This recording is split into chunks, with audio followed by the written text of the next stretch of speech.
देखो कार्बन का अगर हम लोग बात करें तो सबसे पहले तो कार्बन का इलेक्ट्रॉनिक कॉन्फ़िगरेशन बताओ जरा, एटॉमिक नंबर बताओ पहले। 6। चलो ये तो सबको याद है, बस हमको ये पता एटॉमिक नंबर का सिंबल हम बताए थे क्या, ए या जेड?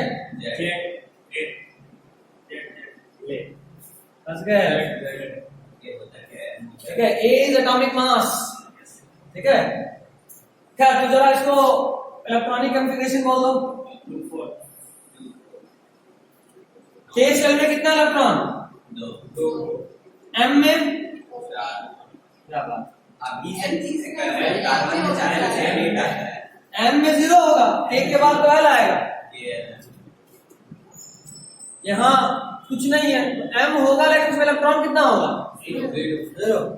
तो हम पे भरोसा मत रखो, हम धोखा बहुत देते हैं। सुनने में सब धोखा हुआ है। बिल्कुल यही धोखा तो एग्जाम में भी होता है, क्वेश्चन देख के लगता है वाह मजा आ गया, लिखने लगा तो लगता है कि नहीं मजा क्वेश्चन सेंटर को आया है। क्या समझे? तो के और एल में, के में 2, एल में 4। जरा बताओ बैलेंस इलेक्ट्रॉन कितना है इसमें? 4। आउटर मोस्ट ऑर्बिट का इलेक्ट्रॉन? वैलेंसी? वैलेंसी का बात किए थे हम लोग पीरियडिक टेबल जब पढ़ रहे थे। ग्रुप 13 तक के एलिमेंट में जितना बैलेंस इलेक्ट्रॉन उतना ही वैलेंसी। ग्रुप 14 में भी आप ऐसे ही निकाल सकते हो, या फिर चाहो तो जो बैलेंस इलेक्ट्रॉन है उसमें से 8 माइनस कर दो, जो आएगा वो बैलेंस है। और ही आना दोनों केस में, है ना? इसका बैलेंस है कितना?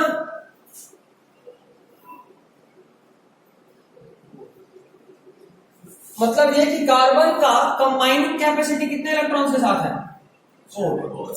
कोई भी जो बॉन्ड बनता है या कोई भी इलेक्ट्रॉन या कोई भी एलिमेंट बॉन्डिंग करता है तो उसका मेन मोटिव होता है तो फुलफिल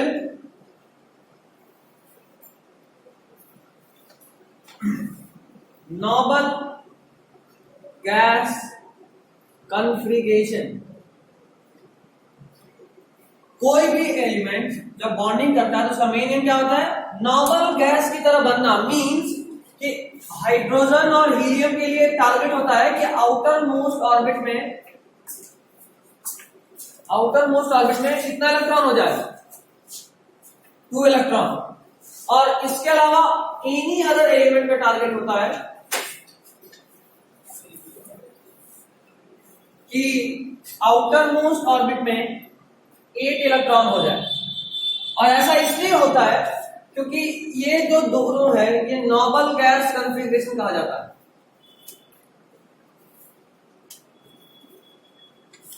क्या कहा जाता है? Noble gas configuration. मतलब ये इनका पूरा कोशिश होता है कि किसी भी तरीके से हमको स्टेबल होना है, टू गेन स्टेबिलिटी। देखो कोई भी चीज अगर अनस्टेबल है मतलब 2 बार अच्छे से जान लो, उसमें एनर्जी अधिक होगा और वो रिएक्टिव होगा। अनस्टेबल मतलब एनर्जी अधिक, रिएक्टिव। एनर्जी अधिक मतलब अगर इसको और भी तरीके से समझो तो हम मान लो जमीन पे खड़े हम लोग, हमारा पोटेंशियल एनर्जी कितना है? अगर मान लो यही ग्राउंड है जिस फ्लोर पे हम लोग खड़े हैं तो हमारा पोटेंशियल एनर्जी कितना? 9 तो ये हो रहा है। पोटेंशियल एनर्जी का फार्मूला था mgh। और अगर यही ग्राउंड है तो एच कितना?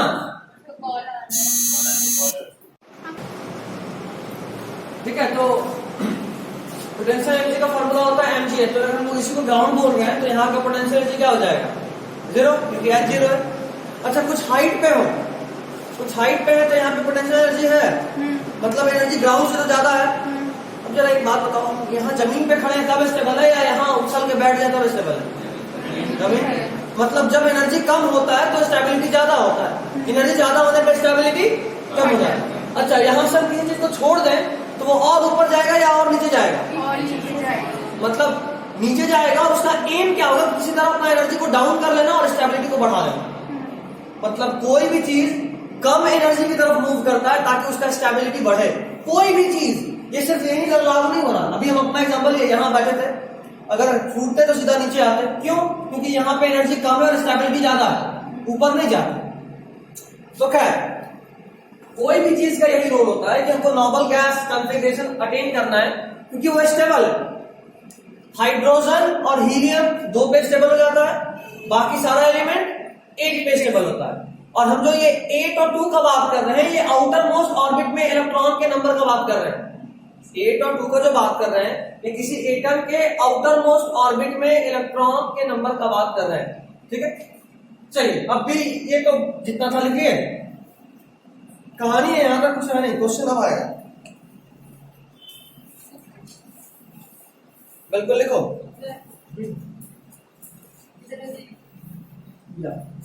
हमारा एंगल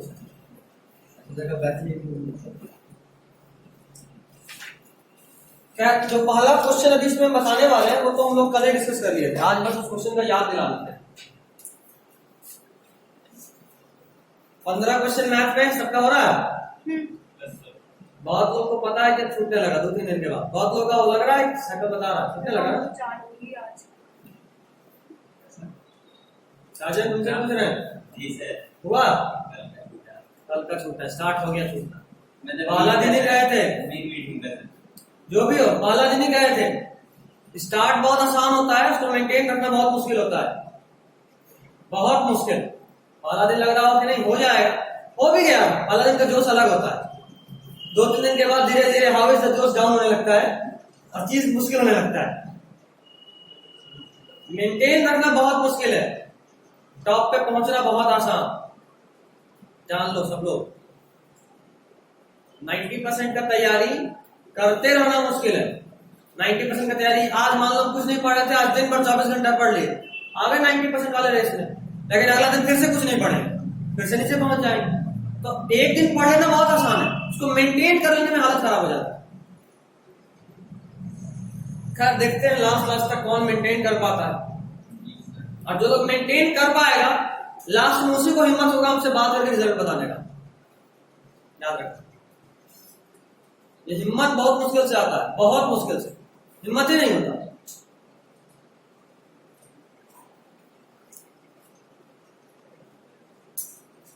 और मैथ्स में भी कल जो डेमो होगा, कंफर्मेटरी तो ग्रुप में ही हम कर देंगे, अभी कंफर्म नहीं है, सर से एक बार फिर बात करेंगे, कंफर्म हो जाएगा तब ग्रुप में वापस जाएगा। ऐसे मेंटली प्रिपेयर होकर आना कि पहले साइंस होगा 1.5 घंटा, उसके बाद 1 घंटे का मैथ्स। ठीक है, तो कल 2.5 आवर के लिए रेडी हो गया, ये 2.5 घंटा, बीच में 5-10 मिनट का ब्रेक दे देंगे, सांस ले लेना, कि फिर सांस लेने का फुर्सत थोड़ा ना है इस कोर्स में। फिर भी बहुत अच्छे से कोशिश कर रहे हैं कि हवा में ना उड़े, बहुत तेजी में चलते हुए बहुत कंट्रोल है, हर पॉइंट देख ले रहे हैं, सब कुछ समझ ले रहे हैं। नहीं तो सिर्फ रीडिंग ही होता है इस तरह के कोर्स में। 12th पढ़ा रहे होते तो सिर्फ बताते क्वेश्चन, देखिए आएगा, ये आएगा, ये आएगा, वहां इतना चैप्टर की क्वेश्चन काउंट करते करते में दिन पार जाता है। तुम लोगों का तो फिर भी ठीक है, क्या लिखिए सब लोग। चलो एक पेज नंबर 58 पे क्वेश्चन दिख रहा है, एक्टिविटी 4.1 मिला, उसके नीचे में पैराग्राफ में लुक एट द आइटम्स मिला, उसका 3rd लाइन देखो, can you think a method to test this. या उसको फिर से पूरा पढ़ो तो क्या पूछना चाह रहा है वो पूछ रहा है कि किसी कंपाउंड में कार्बन है कि नहीं, ये कैसे टेस्ट करें।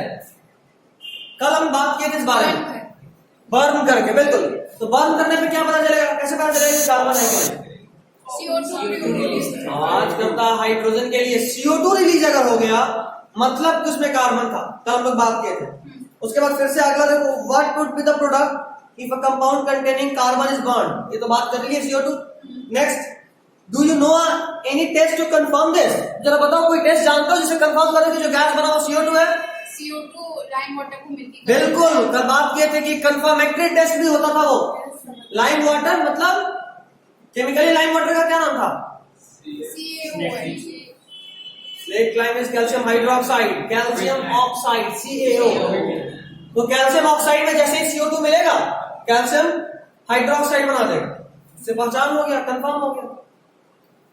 देख लो, इसको नॉर्मली इग्नोर ही करते हैं इसको, है ना, बट यहां से भी क्वेश्चन बनता है। इसको हम अलग अलग जगह से रिलेट करके दिखाए कि यहां क्वेश्चन है, आंसर कहीं और लिखा हुआ था। चलिए आगे बढ़ते हैं। अर्थ क्रस्ट में कितना कार्बन है, कार्बन का कंटेंट का थोड़ा बात करें। 0.0%. लिखते चलो। अर्थ क्रस्ट में कार्बन 0.02%, एटमॉस्फेयर में 0.03.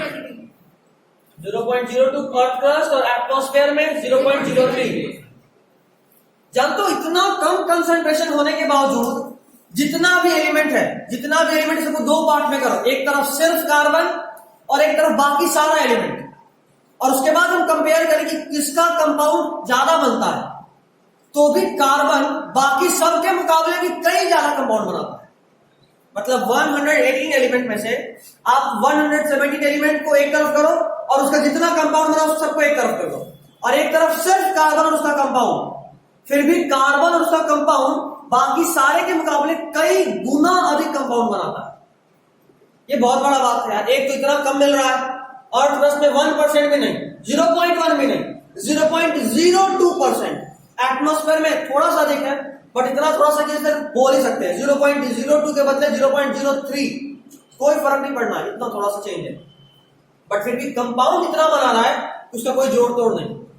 और इसीलिए कार्बन की इसी प्रॉपर्टी की वजह से केमिस्ट्री को 3 पार्ट में डिवाइड किया गया, जिसमें से एक पार्ट ऑर्गेनिक है जहां सिर्फ कार्बन पढ़ते हैं। मतलब सिर्फ एक कार्बन की वजह से अभी आप 11th-12th में 7-8 चैप्टर पढ़ने वाले हो, और वो 7-8 चैप्टर बहुत ज्यादा क्वेश्चन वाला चैप्टर होता है। मतलब यूं समझ लो कि अगर ये नहीं पढ़े तो केमिस्ट्री में फेल हो, इतना क्वेश्चन होता है। और सिर्फ बोर्ड्स में ही नहीं, कॉम्पिटिटिव एग्जामिनेशंस में भी अगर 45 क्वेश्चन तो 15 तो सिर्फ कार्बन से रिलेटेड होना है, 15 से 20 बोलो। इनऑर्गेनिक में भी कार्बन आता है, इतना इंपॉर्टेंट, बाकी सब एक तरफ। तो बहुत दमदार है। और इस बार यही बेस खराब हो गया, ये चैप्टर आपको पढ़ना ही नहीं, इस बार सिर्फ कहानी पढ़ना है। कार्बन का सिर्फ प्रॉपर्टी पढ़े, उसका कोई केमिकल प्रॉपर्टी, कोई रिएक्शन नहीं पढ़ना है, और यही पूरा बर्बाद कर दिया फिर। ये एक चैप्टर से अगला 7-8 चैप्टर का बेस बनता है, और ये चैप्टर पढ़ना ही नहीं।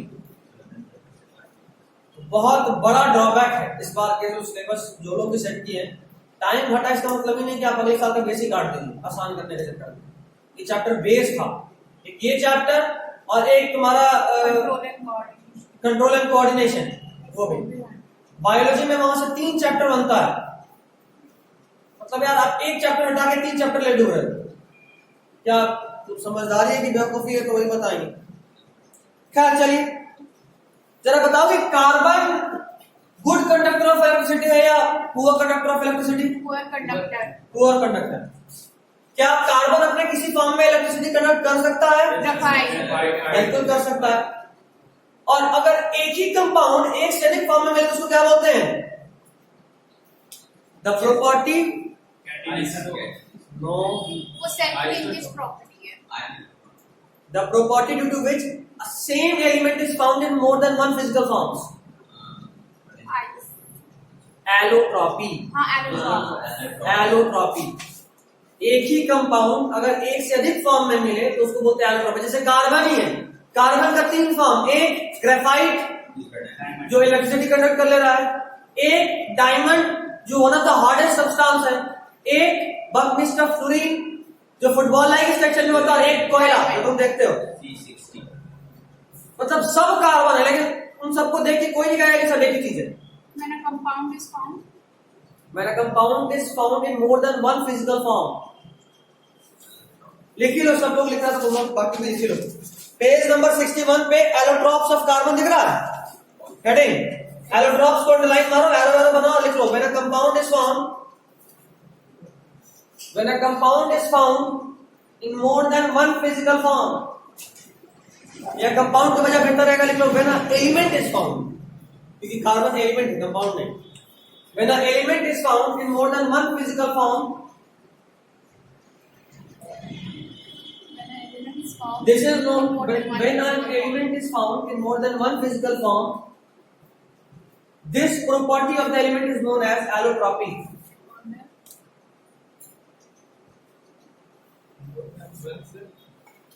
More than one form या more than one physical forms, then the property is known as allotropy. Then the property is known as allotropy. Then the property is known as allotropy.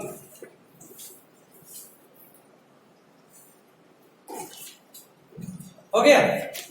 चलो अब कुछ काम का बात करें। पहला बात हो गया कि ये बहुत पुअर कंडक्टर ऑफ इलेक्ट्रिसिटी है।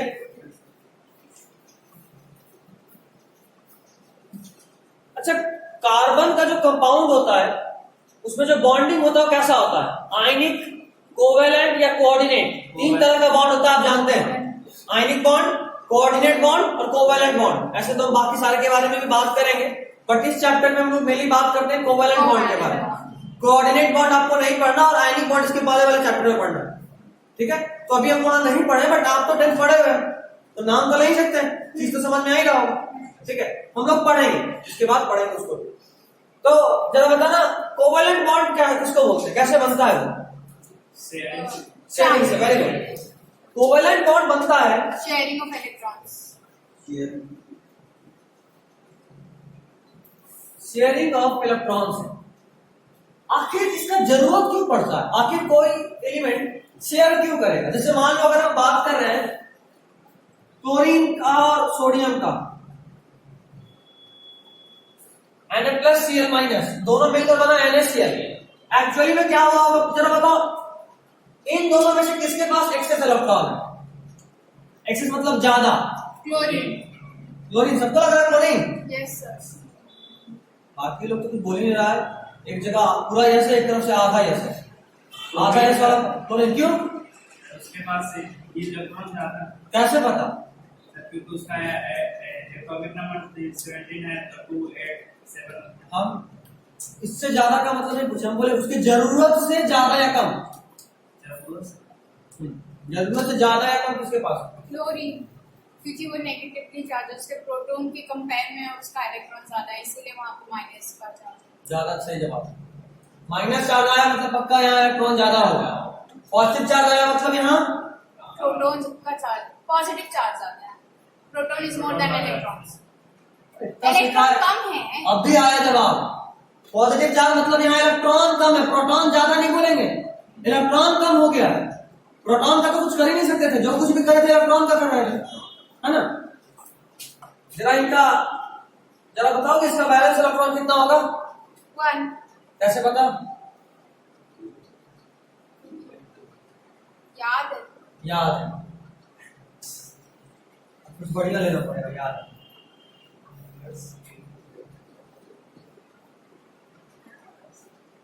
जरा बताओ इसका बैलेंस इलेक्ट्रॉन 1। अभी कैसे पता?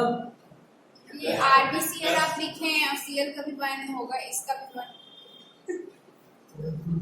तो देख सकते हैं वीडियो। बैलेंस इलेक्ट्रॉन बताओ।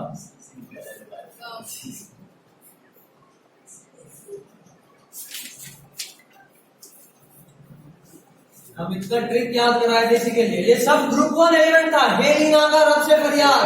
और ग्रुप 1 ग्रुप नंबर बराबर नंबर ऑफ बैलेंस इलेक्ट्रॉन। अभी बुझाया, फाइनली बुझा गया नहीं? पता चला बुझाने के चक्कर में बुझ ही गए, बुझ गए। देखो इलेक्ट्रॉन डॉट स्ट्रक्चर में हम लोग सिर्फ वैलेंस इलेक्ट्रॉन्स का बात करते हैं। सोडियम के पास एक वैलेंस इलेक्ट्रॉन, क्लोरीन का बात करें, इसमें कितना वैलेंस इलेक्ट्रॉन? 1। वैलेंसी 1 है, बैलेंस इलेक्ट्रॉन कितना? 7। कैसे पता? ग्रुप 17 एलिमेंट है। फ्लोरीन, क्लोरीन, ब्रोमीन, आयोडीन, एस्टेटिन एक और था जो बोलते कि भूल भी सकते हो। मतलब कितना वैलेंस इलेक्ट्रॉन? 7। 2 यहां, चलो क्रॉस से दिखाते हैं, ठीक? अब सोडियम क्या किया? पूछा भाई कि देख मेरे पास एक इलेक्ट्रॉन बोझ है, अगर एक इलेक्ट्रॉन हट जाएगा तो मेरा जो आउटर मोस्ट ऑर्बिट होगा उसमें 8 हो जाएगा, 8 हो जाएगा। और क्लोरीन बोल रहा है कि देख भाई मेरे पास कॉलेज से ही 7 है, एक तुम दे देगा तो मेरा भी 8 हो जाएगा, दोनों को खुशी खुशी हाथ मिला लेंगे। और एक और चीज जरा बताओ, इनमें से ज्यादा इलेक्ट्रोनेगेटिव कौन है? ज्यादा इलेक्ट्रोनेगेटिव क्लोरीन। कैसे पता? बात किए थे लेफ्ट टू राइट जाने पे नॉन मेटालिक कैरेक्टर बढ़ता है, और नॉन मेटालिक कैरेक्टर मतलब इलेक्ट्रॉन लेने का ताकत, मेटालिक कैरेक्टर मतलब इलेक्ट्रॉन देने का ताकत। तो चलो ये इलेक्ट्रॉन देना चाहता था, ये इलेक्ट्रॉन लेना चाहता था, कुछ इलेक्ट्रॉन ले लिया। अभी क्या हुआ, Na ऐसा बच गया और क्लोरीन कुछ ऐसा हो गया और एक इसका वाला। क्लोरीन भी खुश, इसके आउटर मोस्ट में 8 हो गया। सोडियम भी खुश। सोडियम का इलेक्ट्रॉनिक कॉन्फ़िगरेशन बताओ। 281 इसका आउटर मोस्ट ऑर्बिट में कितना इलेक्ट्रॉन है? 1। चलो उसको तो ये ध्यान दे दिया। अब इसका आउटर मोस्ट ऑर्बिट में कितना इलेक्ट्रॉन है? 8। क्योंकि आउटर मोस्ट तो रिलेटिव टर्म है, कौन सबसे ज्यादा बाहर है। अब ये वाला ऑर्बिट का इलेक्ट्रॉन ही खत्म हो गया तो सबसे बाहर वाला ऑर्बिट क्या कहलाएगा? और यहाँ इलेक्ट्रॉन कितना? 8। तो सोडियम भी खुश, दोनों खुश। जब इलेक्ट्रॉन के ट्रांसफर से कोई बॉन्ड बने तो उसको बोलते हैं आयनिक बॉन्ड। जब इलेक्ट्रॉन के ट्रांसफर से कोई बॉन्ड बनता है तो उसको बोलते हैं आयनिक बॉन्ड। और ऐसा इसलिए बोलते हैं क्योंकि इलेक्ट्रॉन का ट्रांसफर होने के बाद इन दोनों पे चार्ज आएगा। ये पहले से नहीं था Na प्लस और Cl माइनस, लेकिन जब Na एक इलेक्ट्रॉन जब दे दिया तो Na में एक इलेक्ट्रॉन कम हो गया। वाह, Na इलेक्ट्रॉन दे दिया तो एक इलेक्ट्रॉन कम। एक इलेक्ट्रॉन का मतलब एक पॉजिटिव चार्ज डोमिनेट कर जाएगा, Na में पॉजिटिव चार्ज आ गया। क्लोरीन एक इलेक्ट्रॉन लिया मतलब एक इलेक्ट्रॉन एक्सेस हुआ। एक इलेक्ट्रॉन एक्सेस मतलब एक नेगेटिव चार्ज आ जाएगा। तो ये पहले से नहीं था, पहले से ये Na और Cl ही थे। डोनेशन के बाद ऐसा लक्षण देखो। और हुआ यूं कि जब बॉन्ड बना तो दोनों आयंस में कन्वर्ट हो गया, इसीलिए इस बॉन्ड को क्या बोलते हैं? Ionic bond. समझे? कोई डाउट? बेटा या लिख करो? समझ रहे हैं। लिखेगा, लिखते भी चलो। जो भी याद है घर जाके याद रहेगा नहीं रहेगा उसका कोई भरोसा नहीं है।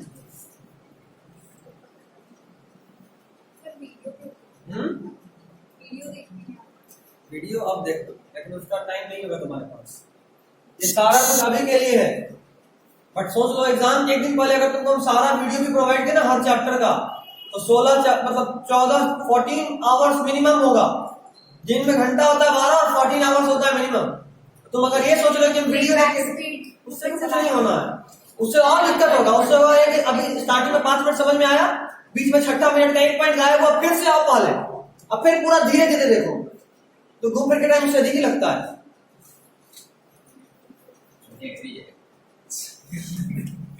ज्यादा बड़ा टेंशन नहीं, नेट का बहुत हिसाब से यूज करना होता है पढ़ाई में, है ना। बात के लिए भी बचाना, बुरे वक्त के लिए, बुरे वक्त के लिए नेट बचाना सबसे टेंशन वाला काम होता है। बोर हो गया, अब क्या करें, नेट भी खत्म हो गया, उस वक्त के लिए नेट डेली आदमी बचाता है और लास्ट तक वो बेकार ही हो जाता है ना। बस तुम गेम नहीं खेलोगे तो बचेगा। जो होता है सर यूट्यूब में पढ़ाई वो मेरे पास कुछ है नहीं, वरना जरूर कुछ ना कुछ भी पटाखा का आवाज सुनाई देता है। पढ़ाई में होता है इनका नेट यूज।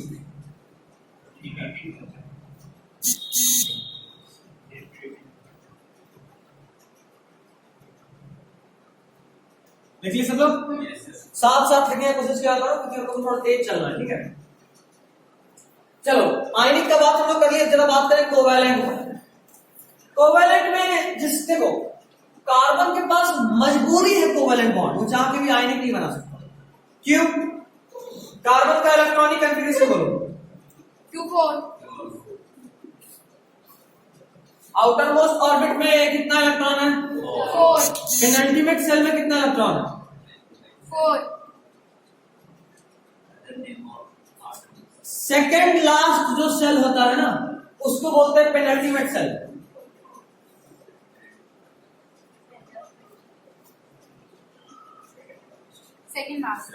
सेकेंड लास्ट यहाँ दो ही है, तो पहला ही वाला सेकेंड लास्ट हुआ। अगर ऐसा होता मान लो तो यहाँ पेनल्टीमेट सेल में कितना इलेक्ट्रॉन होगा? 8। समझे? नाम लिख लो, नाम लिख लो। ऐसे ये नहीं पूछना चाहिए ये 9th का है, बट इसलिए बताया कि एक तो 9th का और 11th में फिर आना है। पहले मंथ में इसका दर्शन हो जाएगा। पेनल्टीमेट सेल एक वर्ड तो सुन सकते हैं। Penultimate cell means second last cell.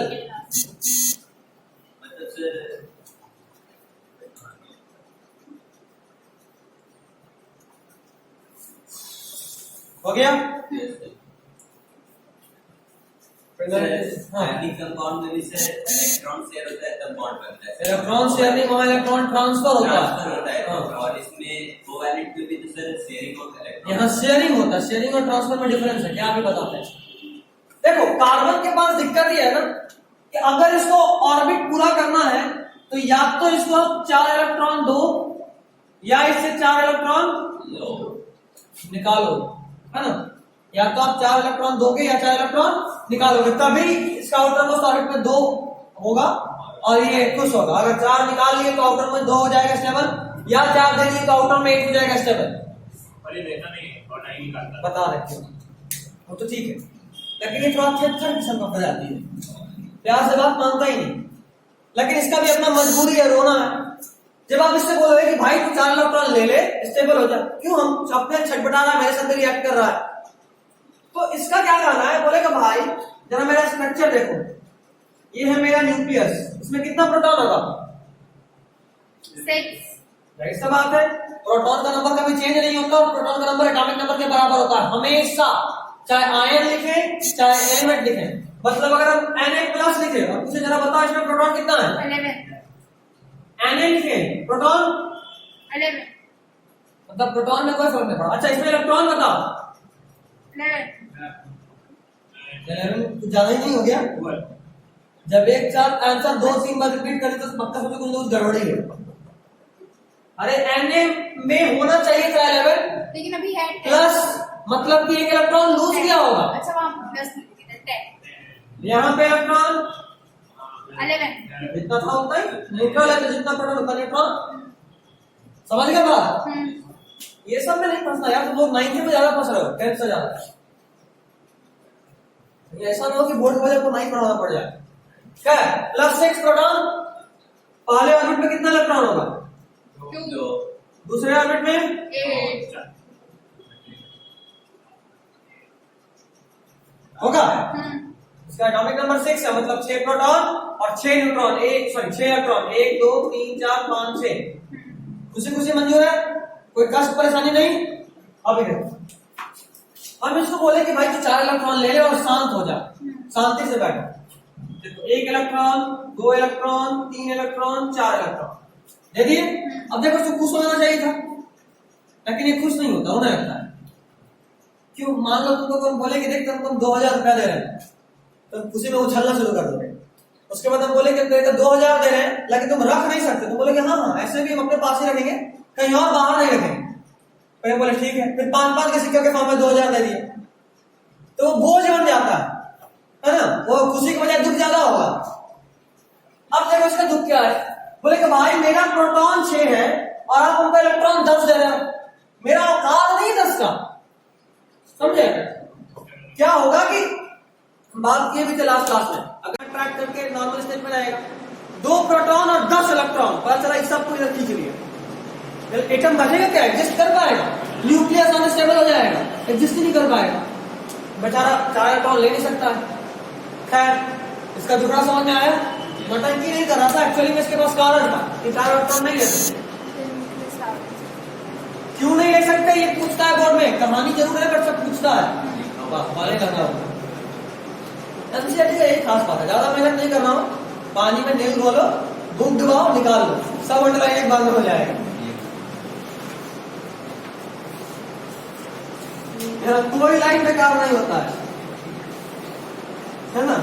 सबसे बढ़िया कोई पूछा कि क्या किए तो ब्लू पेन तो क्यों बर्बाद करें, एक बार में पूरा बुक ही ब्लू हो गया मेहनत ही नहीं। खैर चलो, तो इलेक्ट्रॉन लेने वाला प्लान तो फ्लॉप हो गया, तो कार्बन से पूछा गया भाई अब क्या? बोला अच्छा ठीक है दे के ट्राई करते हैं। बोले भाई चल पहला इलेक्ट्रॉन निकाल।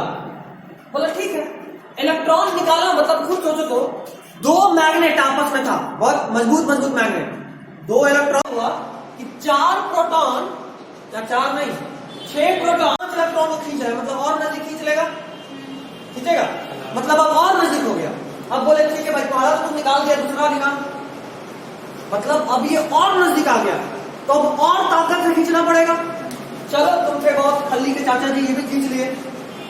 अब क्या हुआ, 6 प्रोटॉन मिलके 4 इलेक्ट्रॉन को खींच रहा, मतलब अब एकदम यहां पहुंच गया, अब तो और ताकत से खींचना पड़ेगा। चलो ये भी निकाल लिए, तुम खल्ली के चाचा थे, लेकिन अब ये 6 इलेक्ट्रॉन प्रोटॉन 3 इलेक्ट्रॉन को खींच रहा है, यहां चिपक गया, अब खींचना खल्ली के चाचा के चाचा के चाचा कभी बस का बात नहीं। मतलब ये कि कोई भी एटम मैक्सिमम 3 इलेक्ट्रॉन लूज कर सकता है, चौथा का औकात किसी का नहीं। क्यों? उतना एनर्जी दे ही नहीं पाओगे कि इलेक्ट्रॉन निकालो। मतलब 2 बार आप 4 इलेक्ट्रॉन दे रहे थे कि भाई स्टेबल हो जा 8 करके, बोला भाई मेरा औकात नहीं है, और उसके बाद वो बोला अच्छा ठीक है तू 4 इलेक्ट्रॉन निकाल ले फिर भी हम स्टेबल हो जाएंगे, तो 3 तो निकाल लिए, चौथा का तुम्हारा औकात है कि तुम निकाल लो। मतलब क्या? मीन्स कि electron more than 4 neither can be gained nor be lost. More than 4 से बेहतर होगा मोर देन 3 बोले।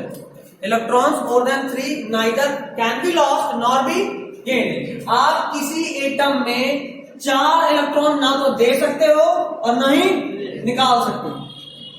तो मतलब कार्बन आयनिक बॉन्ड बनाने का कोई स्कोप ही नहीं है। बॉन्ड कब बनता? जब ये स्टेबल होता, बेचारा स्टेबल हो ही नहीं पा रहा, 4 इलेक्ट्रॉन देकर भी और 4 इलेक्ट्रॉन लेकर भी। खैर इसका प्रॉब्लम समझ में आ गया। ये दोनों प्रॉब्लम एग्जाम में आएगा, है ना। कार्बन होते भी आपके बोर्ड के पेपर में दिखेगा, भाई हम 4 इलेक्ट्रॉन दे सकते हैं ना ले सकते हैं, बताओ क्या करें। बताओ ना उसको, भाई देख तुम 4 इसलिए नहीं ले सकते क्योंकि उसके लिए तुम्हारा न्यूक्लियस अनस्टेबल हो जाएगा, और 4 दे इसलिए नहीं सकते क्योंकि इलेक्ट्रॉन निकालने के लिए जितना एनर्जी चाहिए उतना हम प्रोवाइड नहीं कर सकते। खैर sir, what is cation and anion?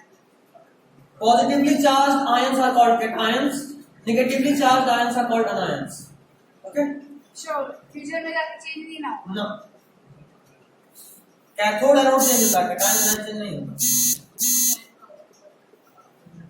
यहां तक ठीक है? खैर ये तो ठीक है, लेकिन कार्बन भी कम नहीं था, वो ठेठ बिहारी था, है ना। मास में मोबाइल टांग के चार्ज करने वाला बिहारी ऐसा। अभी क्या किया बेचारा, इलेक्ट्रॉन दे नहीं सकता था, इलेक्ट्रॉन ले नहीं सका, तो ये दोस्ती करना सीख लिया। अब ये क्या कर रहा था, बोला भाई देख मेरे पास 4 इलेक्ट्रॉन है, हम इसको ना तो दे सकते हैं ना तो ले सकते हैं, लेकिन हम 4 लोग से दोस्ती तो कर सकते हैं। एक हाइड्रोजन को पकड़ के लाया, एक तोड़ा के बैठ शांति से, उसका 1 इलेक्ट्रॉन था, दूसरा हाइड्रोजन को भी लेकर आया, तीसरा को भी लेकर आया, चौथा को भी लेकर आया। उसके बाद बोला भाई देख डील करते हैं। क्या? हाइड्रोजन को अगर 2 इलेक्ट्रॉन दे दें वो खुश और डुप्लेट पूरा हो जाएगा, ये भी खुश, ये भी खुश, ये भी खुश, चारों का चारों शेयर हो गया। इसका मतलब ये नहीं कि कार्बन 4 दान दे दिया, 4 दे नहीं सकता है ना। क्यों? क्योंकि उतना एनर्जी हाइड्रोजन प्रोवाइड ही नहीं कर पाएगा इलेक्ट्रॉन निकाल ले। और उसके बाद कार्बन प्यार से मुस्कुराया और बोला देख भाई दिए हैं लेकिन ऐसे नहीं दिए हैं, हम भी ठेठ बिहारी, ऐसे भी नहीं छोड़ दे। इनका इलेक्ट्रॉन पे अपना अधिकार जमा लिया। मतलब देखो आयनिक बॉन्ड में क्या था, सोडियम दिया था, क्लोरीन लिया, दोस्ती हो गया। यहां ना दिया ना लिया, ये दोनों इलेक्ट्रॉन पे दोनों का हक, कार्बन का हक इस पे, हाइड्रोजन का हक इस पे। ये तो था ही, ये कार्बन का था, ये हाइड्रोजन का था। अब देखो कार्बन का बात अगर करें,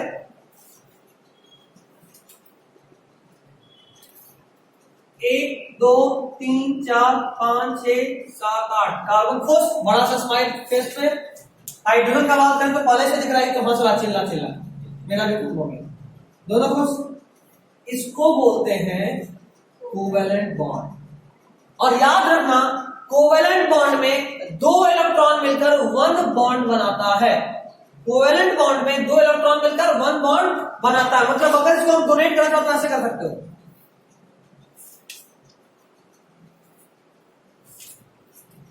ठीक, ये जो लाइन दिख रहा है इसको पढ़ते हैं बॉन्ड। ये बॉन्ड है, और एक बॉन्ड कितने से मिला, मिनिमम 2 इलेक्ट्रॉन के मिलने से बनता है। एक बॉन्ड दिखे तो उसको बोलते हैं सिंगल बॉन्ड, एक साथ 2 बॉन्ड दिखे तो उसको बोलते हैं डबल बॉन्ड, और एक साथ 3 बॉन्ड दिखे तो उसको बोलते हैं ट्रिपल बॉन्ड। कार्बन बिहारी से बता है, सब कुछ कर लेता है ना। सिंगल बॉन्ड भी बनाता है, डबल बॉन्ड भी बनाता है, ट्रिपल बॉन्ड भी बनाता है। ठीक, और यही मेन कारण है कि कार्बन का कंपाउंड इतना ज्यादा है। सिंगल डबल ट्रिपल जो मिल जाए आने दो, सब चलेगा, है ना। शादी में घुसते हैं, पहले प्लान होता है कौन फेवरेट है वो खा लिए, उसके बाद बगल वाला के बता भाई तू बहुत मस्त बना, ठीक है कोई नहीं, गए थोड़ा सा खाए, बोले तीसरा का बोला भाई वो भी अच्छा है, चल वहां भी देख ले, कुछ भी छोड़ना नहीं है। और उतने भी मन नहीं भरा, मान लो पेट फुल हो गया लेकिन मन नहीं भरा, पेट भर गया लेकिन मन नहीं भरा, तो पॉकेट में डाले घर भी ले जाते हैं, कल खाएंगे। हाँ। कार्बन का नॉर्मल गैस भी सर सिर्फ 4 देता है। नॉर्मल गैस नहीं, नॉर्मल गैस कैसे, कार्बन नॉर्मल गैस होना, नॉर्मल नहीं आता है जैसे कि नेचुरल पाया जाता है। नेचुरली उसको बोलते हैं न्यूट्रल, नॉर्मल न्यूट्रल कंडीशन में, हाँ बिल्कुल 4 इलेक्ट्रॉन होगा। सर बाकी का अगर नॉर्मल गैस हुआ उससे अगर रिएक्ट हुआ तो उसमें भी 4 रहना चाहिए। नॉर्मल गैस रिएक्ट ही नहीं करेगा। नॉर्मल गैस तुम क्या कहना चाह रहे हो भाई? नॉर्मल गैस मतलब हीलियम, नियॉन, आर्गन, क्रिप्टन, ये सबको नॉर्मल गैस बोलते हैं। नॉर्मल गैस इसलिए हमारा सर मतलब नहीं है। हाँ, वो रिएक्ट नहीं होगा, हीलियम ये सब रिएक्ट नहीं करेगा, कार्बन तो नहीं करेगा। एक कार्बन दूसरे कार्बन से कर सकता है, देखो ये एक कार्बन है, 4 इलेक्ट्रॉन दिख रहा है, ये दूसरा कार्बन था, इसका भी 4 इलेक्ट्रॉन। अब देखो ये दोनों मिलकर और ये दोनों मिलकर एक साथ 3 बॉन्ड बना, मतलब क्या बना, ट्रिपल बॉन्ड। और इस तरफ मान लो एक हाइड्रोजन को पकड़ के ले आए, हाइड्रोजन सबसे छोटा है ना, कोई भी एक तरफ देकर बैठा देता, बैठ शांति से ऐसा, तो हाइड्रोजन को बैठा दिया, फिर देखो इस कार्बन की बात करो, 3 3 6 2 8 है ये कुछ, 3 3 6 इलेक्ट्रॉन, 2 इलेक्ट्रॉन यहाँ 8, ये कार्बन भी वैसे ही कुछ है।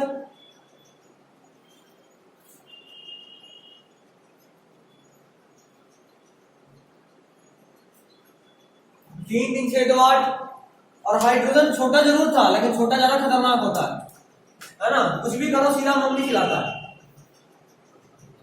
इसलिए इसको भी चॉकलेट देकर चिप करा दी, भाई ले तू भी अपना 2 इलेक्ट्रॉन शांति से बैठ, देखो सब कुछ है, तो 2 कार्बन भी आपस में रिएक्ट कर रहा है, और इसको इस बॉन्ड को क्या बोलेंगे, ट्रिपल बॉन्ड। Triple bond. खास बात ये देखो सिंगल बॉन्ड था एक, या ट्रिपल बॉन्ड मतलब ये नहीं सोचना है कि अच्छा इसमें देखो 1 2 3 4, मतलब एक ट्रिपल बॉन्ड और एक सिंगल बॉन्ड है, ऐसे नहीं काउंट करते। ट्रिपल बॉन्ड डबल बॉन्ड का मतलब एक साथ होना चाहिए, देखो ये एक साथ 3 है तब बोले ट्रिपल बॉन्ड, एक साथ 2 होता तो बोलते डबल बॉन्ड, ठीक है। चलिए पेज नंबर 59,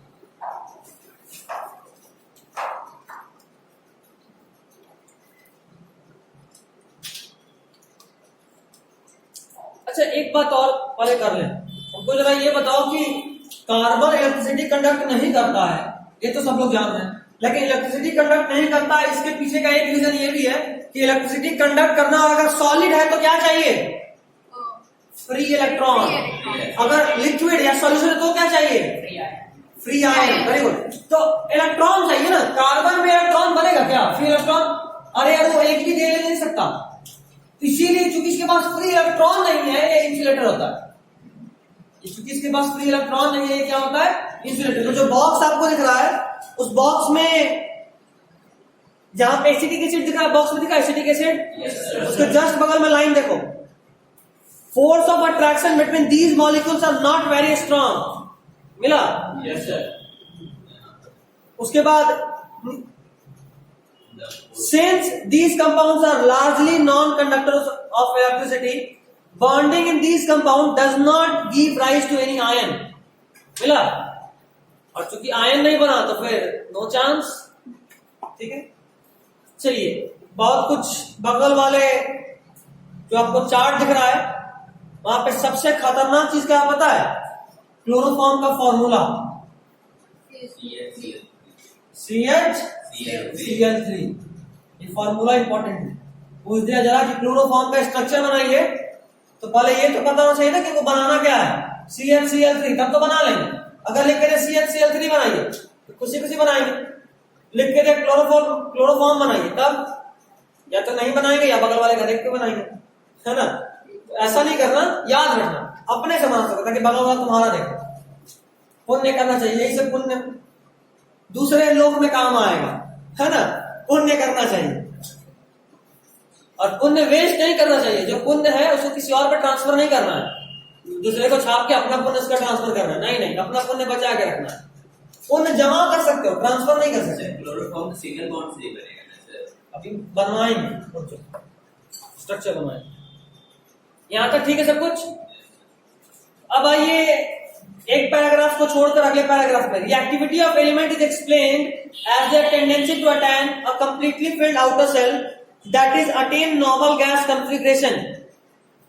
तब से इसी बारे में बात कर रहे थे, है ना। अब देखो कार्बन आखिर आयंस क्यों नहीं बनाता है, इसका जवाब नीचे के 2 पॉइंट में लिखा हुआ है जो हम समझा चुके हैं। टिक कर लीजिए, तो बस टिक करना क्या, ठीक है। नेक्स्ट है उसके नीचे वाला paragraph, carbon overcomes this problem by sharing its valence electron with other atoms of carbon और with atoms of other element, ठीक है। अब तुमको इस बोर्ड को दिखा के पूछ रहे कि जरा बताओ शेयर्ड इलेक्ट्रॉन जो है उसमें किसका अधिकार है, सिर्फ कार्बन का या दोनों इलेक्ट्रॉन? दोनों इलेक्ट्रॉन। इलेक्ट्रॉन नहीं मतलब दोनों एटम का, दोनों का, बिल्कुल वही लिखा हुआ है उसके नेक्स्ट लाइन में। लास्ट लाइन देखना उसी पैराग्राफ का, the shared electron belong to the outer shells of both the atoms and lead to both atoms attaining the normal gas configuration. मिला? Yes sir. रंग लीजिए, रंग लीजिए। चलिए अब प्यार से कुछ क्वेश्चंस करते हैं। सबसे पहला क्वेश्चन लिखिए, right electron dot structure of, question copy में लिखो, कॉपी में थोड़ा मेहनत करते हैं, कॉपी में सब काम तो बुक में ही किए हैं, सबसे ज्यादा खुश बुक हो रहा होगा। चलो जान बचा, ऐसे ही सब रंग दिया, ऐसा लग रहा था होली बुक ही खेला। सही में तुम्हारा बुक तो पक्का होली खेला, पिंक ग्रीन येलो सब कलर है, हर कलर है ना। बस बस रेनबो, कोई पूछे क्या होता है तो बुक दिखा देना, देख ले सारा रंग जितना रंग है जोड़ देना, खाली रेनबो बन जाएगा।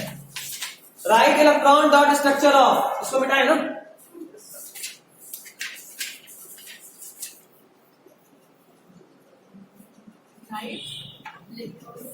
Right electron dot structure of,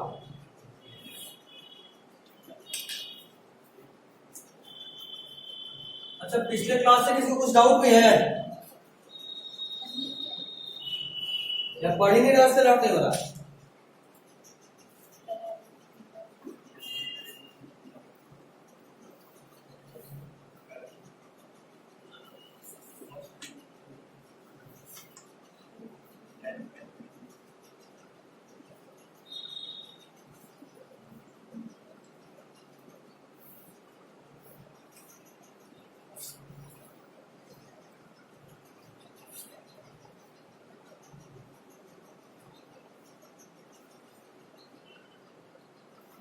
जो कुछ भी दिख रहा है इन सबको आपको ड्रॉ करना है, आपके पास सिर्फ 8-9 क्वेश्चन है ना, 5 मिनट। ये मत वाला सब 10 में पूरा कर ही देते। देखो हाइड्रोजन सबसे सीधा तो यही था यार, चलो इतना हम कर दिए, बाकी तो लोग बनाओ होगा। अच्छा बोलो कौन सा बताए, जो बोलोगे बताएंगे। कोई तुमको 9 में से कोई 4 ऑप्शन दे रहा है, बाकी तेरे को ही बनाना है। घर पे ये बात, ये तो एकदम हीट लिस्टेड क्वेश्चन था, हमको पता था कि लोग पूछेगा। और बोलो 4 हम बताएंगे, एक बता चुके, एक ये, 2 और सोच लो। एक नाइट्रोजन बता दीजिए, एक ऑक्सीजन बता दीजिए, ट्रिपल बॉन्ड और एक डबल बॉन्ड हो जाएगा। क्लोरोफॉर्म के अलावा बोलो अमोनिया, एक और NH2 हो गया, एक और, बाकी सब हो जाएगा। सर हो गया। नाइट्रोजन का जरा बैलेंस इलेक्ट्रॉन बताओ। 5। नाइट्रोजन ग्रुप 15 का है।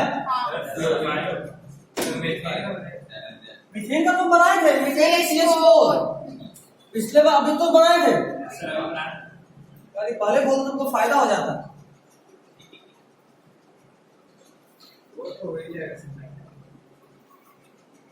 सर 5 है।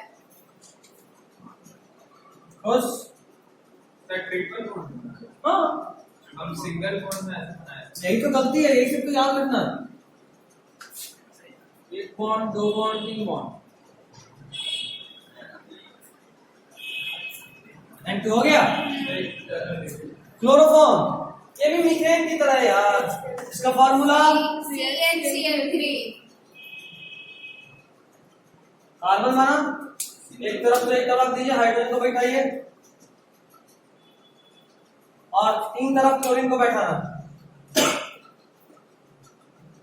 7 होता है ना, क्लॉक ही दिखाते हैं।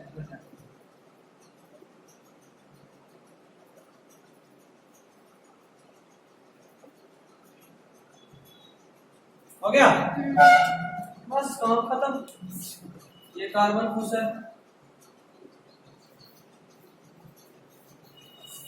तो देखो 2 2 4, ये नहीं 2 2 4 2 6 और 2 8, ये भी खुश, ये भी खुश, ये भी खुश, और ये भी तो खुश है। हो गया। Next is acid. याद रखना ये रिंग लाइक बनाता है, इसका मतलब स्ट्रक्चर रिंग लाइक। एनसीईआरटी का क्वेश्चन एक्चुअली।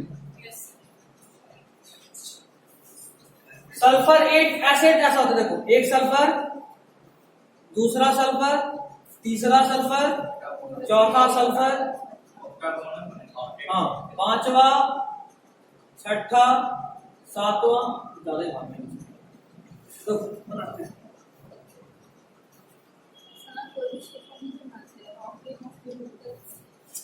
और एस एस 2 3 4 5 6 7 8।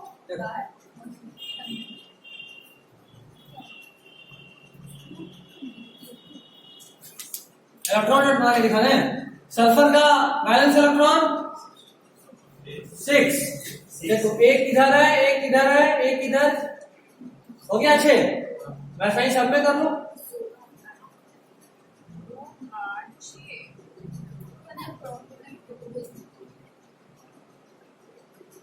डबल बॉन्ड ना? नहीं, सिंगल बॉन्ड। सिंगल बॉन्ड है। हाँ, एक इधर से एक इधर से। देख लो। नाइट्रोजन में साइड ट्रिपल ही बॉन्ड ले सकते हैं। ट्रिपल है यहाँ पे, मजबूरी।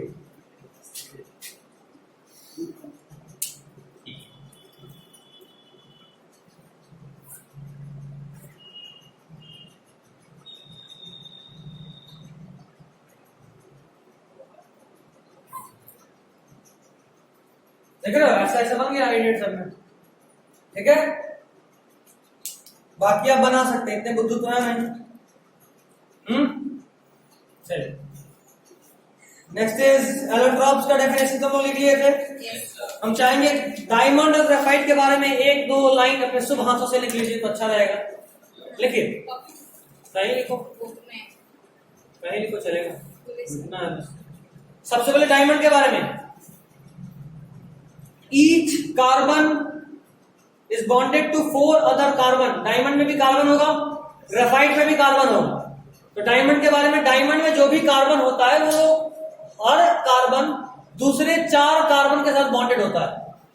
Each carbon is bonded to 4 other carbon, is bonded to 4 other carbon to form 3D structure, to form 3D structure,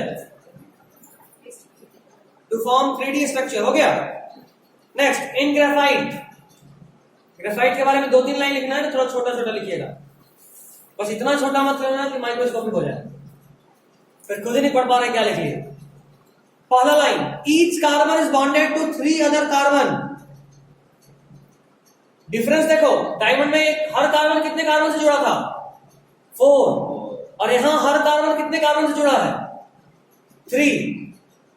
Each carbon is bonded to 3 other carbon to form hexagonal structure, to form hexagonal structure।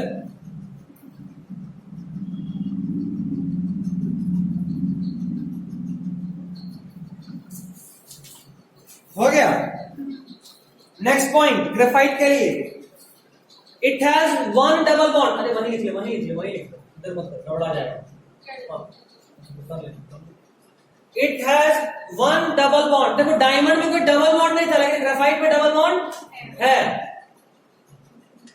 और तीसरा point, found as a layered molecule, found as a layered molecule, found as a layered molecule. Layered molecule के form में मिलता है ये, ठीक है। चलिए अब क्या आते हैं उज्जवल। अब जो डायग्राम आपको दिख रहा है ग्रेफाइट, डायमंड और C60 का, उसके जस्ट नीचे वाले पैराग्राफ में second line last word, diamond is the hardest substance known while graphite is smooth and slippery. इसको अंडरलाइन कीजिए और ध्यान रखिएगा, ये बताएगा, ये लाइन से ये बताना चाह रहा है कि दोनों ही कार्बन से बना है, दोनों ही कार्बन से बना है। नहीं मिला डायग्राम देखो, हाँ उसके नीचे वाला paragraph second line last word मिल गया। तो इससे ये बताना चाह रहा है कि दोनों ही कार्बन से बना है, लेकिन दोनों के फिजिकल प्रॉपर्टी में कितना डिफरेंस है ना। एक हार्डेस्ट सब्सटेंस है तो एक स्मूथ और स्लिपरी है, ठीक है।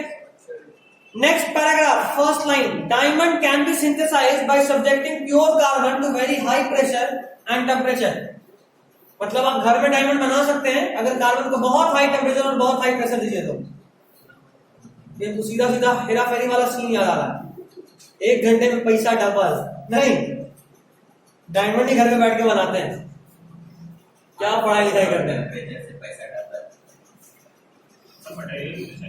कार्बन इतना सारा चीज है, हर चीज में कार्बन है, हर चीज में कार्बन है। जो भी चीज जिंदा था या है, लकड़ी में भी कार्बन है। कोयला बना सकते हो क्या? ठीक है, पैसा डबल करने का काम थोड़ा ना। जहाँ कोयला मिलता है सर, वहाँ हाई प्रेशर और टेम्परेचर में सर ज्यादा डायमंड मिल जाएगा। बिल्कुल, डायमंड कोयला के खान से ही मिलता है। डायमंड एक्चुअली में कोयला के खान से मिलता है, ठीक है, याद रखिएगा ये चीज। अक्सर ऐसा एरिया बताइए सर जहाँ पर ज्यादा प्रेशर। मतलब तुम क्या कोयला के खान में मजदूरी करने का सोच रहा है? कोयला खोदते खोदते कहीं डायमंड मिल गया, मजा आ जाएगा। नहीं, गाड़ी से एक से एक कौन पढ़ लिख के इंजीनियर बनेगा? कोयला के खान में कुछ करना है तो मजदूरी करना है। किसी दिन डायमंड मिल गया तो मजा आ गया।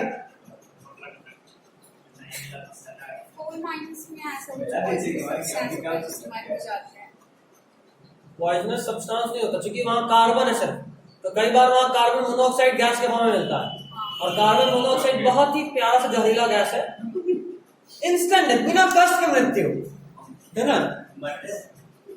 क्या वहाँ पर सर मतलब कि वर्क छत्तीसगढ़ में मतलब रहते हैं ना, वहाँ पर बहुत मतलब मेरे पेरेंट्स से जाता है। हाँ बिल्कुल, छत्तीसगढ़, झारखंड कोयला का बिहार अब कुछ नहीं रहा।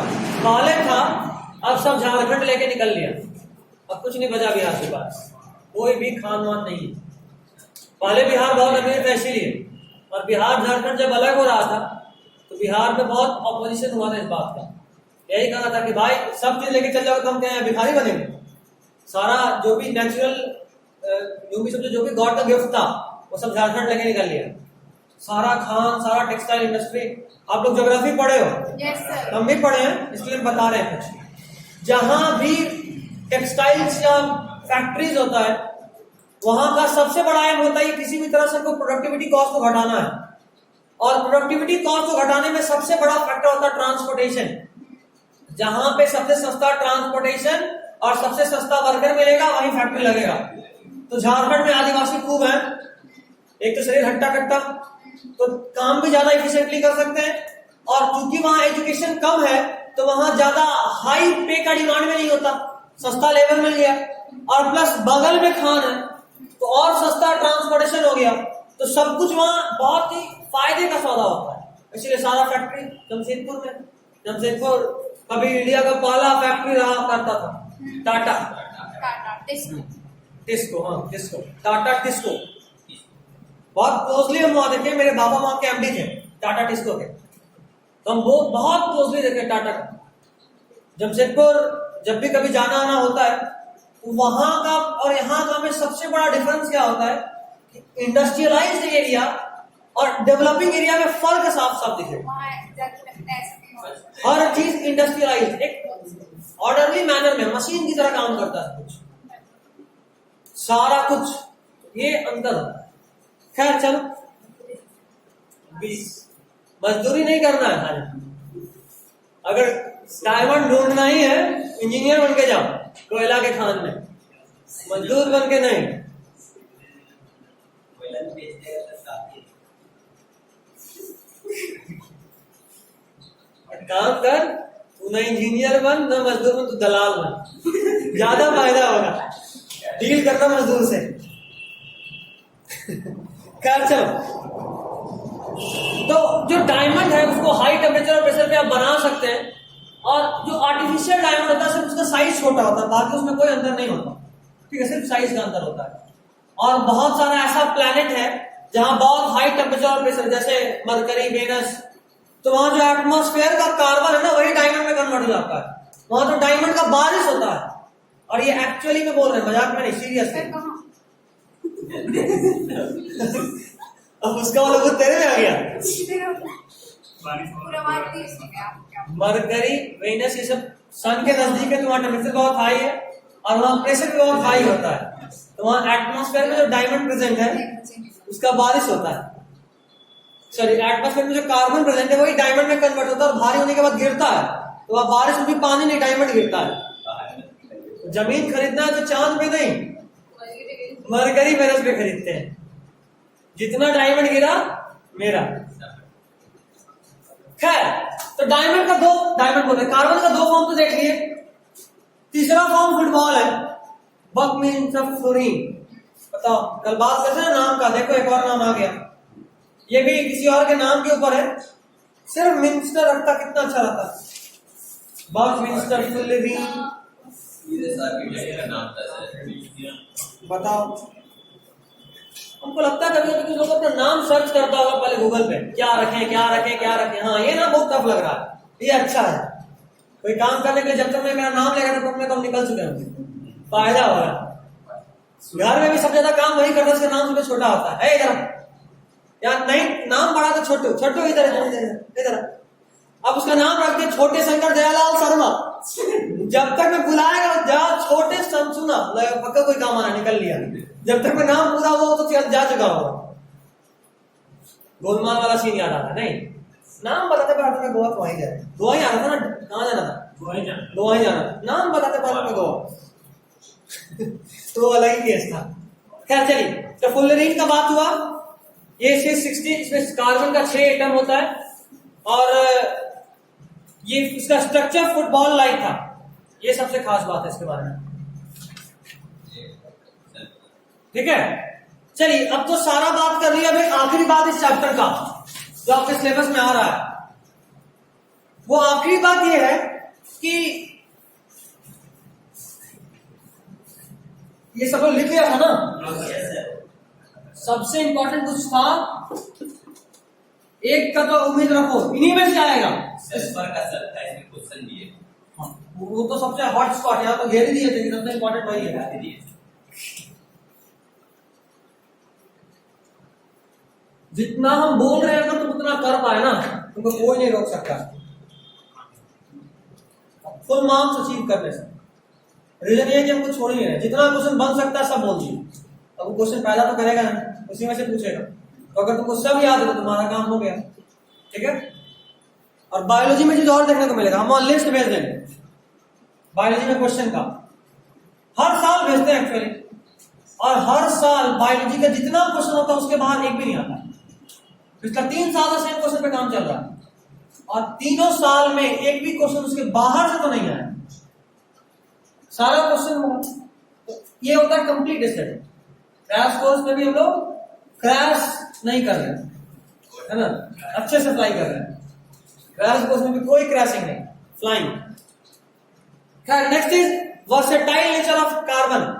इस पूरे में बस ये पढ़ना है कि आखिर कार्बन इतना ज्यादा कंपाउंड क्यों बनाता है ना, तो उसका 2 कारण, पहला तो बिहारी है, जुगाड़ करना अच्छे से जानता है, double bond, single bond, triple bond, जो मिल गया बना लिए, जो आया जुड़ने के लिए बना लिए, या तो प्यार से या एक तबला मार के हाइड्रोजन को बैठा रहा था, कोई नहीं मिला, हाइड्रोजन को पकड़ा, एक तबला चल बॉन्ड बना, स्टेबल होने के लिए, समझे बात। तो इसीलिए तुम देखोगे कार्बन का स्टडी जब भी करते हैं तो उसका नाम होता है हाइड्रोकार्बन। कार्बन का स्टडी के साथ एक नाम जुड़ा होता है हाइड्रोकार्बन, यही रीजन है कि हमेशा कार्बन हाइड्रोजन को अपने साथ खींचे रहता है, तो जब बॉन्ड दिखेगा तो हाइड्रोजन दिखना ही दिखना है, तो हाइड्रोकार्बन बोले। अभी आगे अगर पढ़ाना होता तो हम बताते हैं कि जो क्लोरोफॉर्म बना है ये एक्चुअली में पहले मीथेन था, ठीक है। अब कार्बन हाइड्रोजन के साथ बोर होने लगा, बोला नहीं हमें कोई और चाहिए था, तो एक एक हाइड्रोजन को भगा रहा था, एक एक क्लोरीन को पकड़ के ले आ रहा था। और इसका पूरा पूरा एक्चुअली में मैकेनिज्म है जो आपको पढ़ना था, अब नहीं है, 1 महीना बाद फिर मिलेगा, 11 में फिर मिलेगा। और वहां चैप्टर का नाम ही होगा हाइड्रोकार्बन। ऑलमोस्ट हाइड्रोकार्बन्स है हमारे सिलेबस में नहीं है, ये तेरे सिलेबस में नहीं है ना। नॉमेनक्लेचर सब हटा दिया, नोमेनक्लेचर हटा है, सब हटा, सब सब सब पर चीनी का मुझे पता चला। इसका बात कर। लोअर सीरीज है तो आएगा Personal, bro. Hydride ketone carbohydrate वगैरह। हट चुका, सैचुरेटेड आंसर हट चुका, ध्यान से देखना, हट चुका। मेरे हम भी सिलेबस देख के क्रॉस किए, हट चुका, फिर से देखना है। लोअर सीरीज है होमोलोगस सीरीज, सर है सिर्फ होमोलोगस सीरीज है, सिर्फ होमोलोगस सीरीज है, बाकी कुछ नहीं। इथेनॉल का रिएक्शन भी क्या इथेनॉल का रिएक्शन इथेनॉल का रिएक्शन नहीं, ये नहीं, इसका एक का प्रॉपर्टी पूछेगा, कुछ नहीं बॉन्ड नहीं पूछेगा। है। इथेनॉल का रिएक्शन है। एक काम करना, एक बार सिलेबस देख के आना अगले दिन। जो बचेगा ऐसा होगा कि जो नहीं देखे हैं और सिलेबस में है डील कर लेंगे, ऐसा क्या है।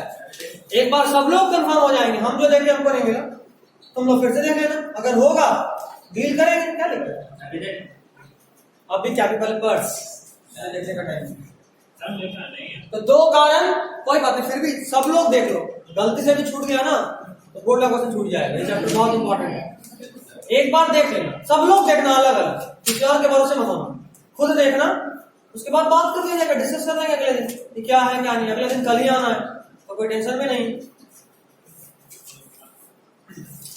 चलो 2 बार, पहला बात कार्बन के पास unique ability to form bond है और उसका ये एक प्रॉपर्टी है।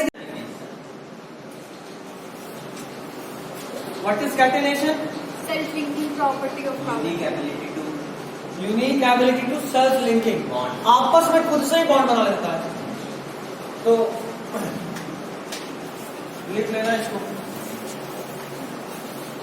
सेल्फ लिंकिंग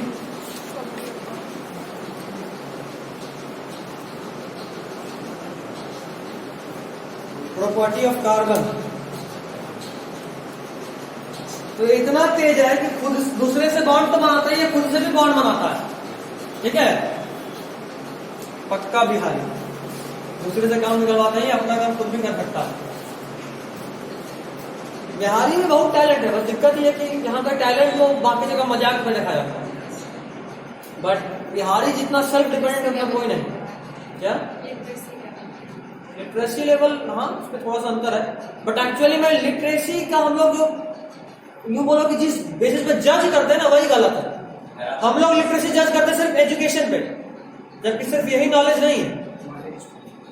अगर बाकी सारा कुछ भी देखें तो बिहार जगह कोई टैलेंटेड नहीं है, खेत में काम भी कर सकता है, खाना भी बना सकता है, पढ़ भी सकता है। बाहर में सब नहीं है, या तो पढ़ेगा या खेलेगा या खेत में काम करेगा, यहाँ का बच्चा सब कुछ कर सकता है। खेलने बोलो खेल भी लेगा, लड़ने बोलो लड़ भी लेगा, पढ़ने बोलो पढ़ भी लेगा, घर का काम तो करता ही है, मन हो जाए नहीं हो, मम्मी जब तक नहीं है तो काम तो करना ही है। तो खैर सब कुछ कर सकता है। तो हमारा जो जज करने का क्राइटेरिया वही गलत है। बाहर में अगर तुम जाकर देखो तो 2 बेसिस पे जजमेंट होता है। एक बेसिस तो भाई कौन कितना पढ़ा, और दूसरा बेसिस कि भाई किससे लगना है किससे नहीं लगना। तो अगर तुम बाहर महाराष्ट्र या साउथ में जाओगे तो 2 जगह के बच्चे से पूरा इंडिया वाला डरता है, एक कश्मीरी और एक बिहारी और यूपी। इन जगह अगर तुम बिहारी है ना, तुम किसी को एक झापड़ी मार दो सॉरी बोल के, भाई तुमको सॉरी बोल के वापस जाएगा। उसको पता है कि लड़ेंगे तो पक्का लड़ाई हो जाएगा अच्छे से, लड़ने में भी यहाँ तो मारे। अच्छा कश्मीरी का जबरदस्त, थोड़ा मोड़ा आतंकवादी बोलना गलत है, आतंकवादी बोलना गलत है। वहां का जो माहौल है ना उसमें थोड़ा डिफरेंस है, माहौल में डिफरेंस। शॉर्ट टेम्पर्ड भी नहीं बोलेंगे, वहां पे लोगों को उकसाया जाता है, मतलब पाकिस्तान कभी खुद तो कुछ करता नहीं है और यहाँ वाले लोग कर, अभी देखो आप एकदम शांत हो गए, आप कहाँ कुछ मिल रहा है? इलेक्शन नतीजे से आए थे। नहीं, इलेक्शन अब हो गई ना, यहाँ नहीं सर, यहाँ मुझे सब आए थे। वीडियो कॉन्फ्रेंस जाहिर सा बात। खैर चलो, तो कहाँ थे? हाँ sir. Catenation, property of carbon. Self linking property, ये खुद से तो बॉन्ड बना ही सकता है, दूसरे से भी बॉन्ड बना सकता है। और यहाँ पे एक खास बात ये भी है कि कैटेनेशन का प्रॉपर्टी सबसे ज्यादा किसमें मिलता है? कार्बन। और उसके बाद क्या? कार्बन से, कार्बन के अलावा किसी में सेल्फ लिंकिंग प्रॉपर्टी नहीं मिलता। Carbon compound. Silicon, silicate. हाँ। सिलिकन, लेकिन ये भी बहुत ज्यादा नहीं, सिर्फ 7-8। 7 और 8 रहता है। Liquid capacity. हाईली रिएक्टिव है। कैटेनेशन का मेन प्रॉपर्टी कार्बन के पास है, कितना भी कार्बन एक साथ जुड़ सकता है, हजारों हजार, लाखों लाख, इतना। लेकिन सिलिकन 7-8 तक जुड़ सकता है, फिर इसका ताकत खत्म, उससे ज्यादा नहीं।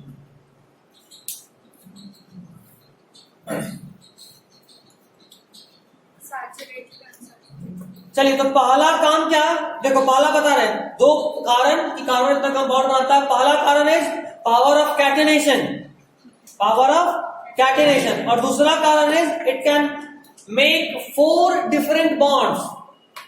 4 अलग अलग एलिमेंट से बॉन्ड कर सकता है एक साथ कार्बन, क्योंकि इसके पास 4 बैलेंस इलेक्ट्रॉन होता है ना। मतलब ये कि हम लोग अभी तक CH4 देखे ना, मीथेन, ऐसा भी हो सकता है CHCl FBr, कार्बन ये भी कर सकता है। देखो 4 अलग अलग है, एक तरफ हाइड्रोजन से जुड़ेगा, एक तरफ क्लोरीन से, एक तरफ फ्लोरीन से, और एक तरफ ब्रोमीन से। कार्बन ये काम आप खुशी खुशी कर सकता है, तो एक साथ इतना से जुड़ रहा है। तो यही वो बात है ना जिस वजह से कार्बन इतना नहीं कंपाउंड बना। 2 बात किए, पहला उसके पास पावर ऑफ कैटेनेशन है, और दूसरा it can make 4 different bonds with 4 other element at the same time. ठीक। तीसरा बात, कार्बन के बाद पावर ऑफ कैटेनेशन सबसे ज्यादा किसमें होता है? सिलिकॉन में, लेकिन सिलिकॉन एट मैक्सिमम 8 से अधिक आपस में नहीं जोड़ सकता।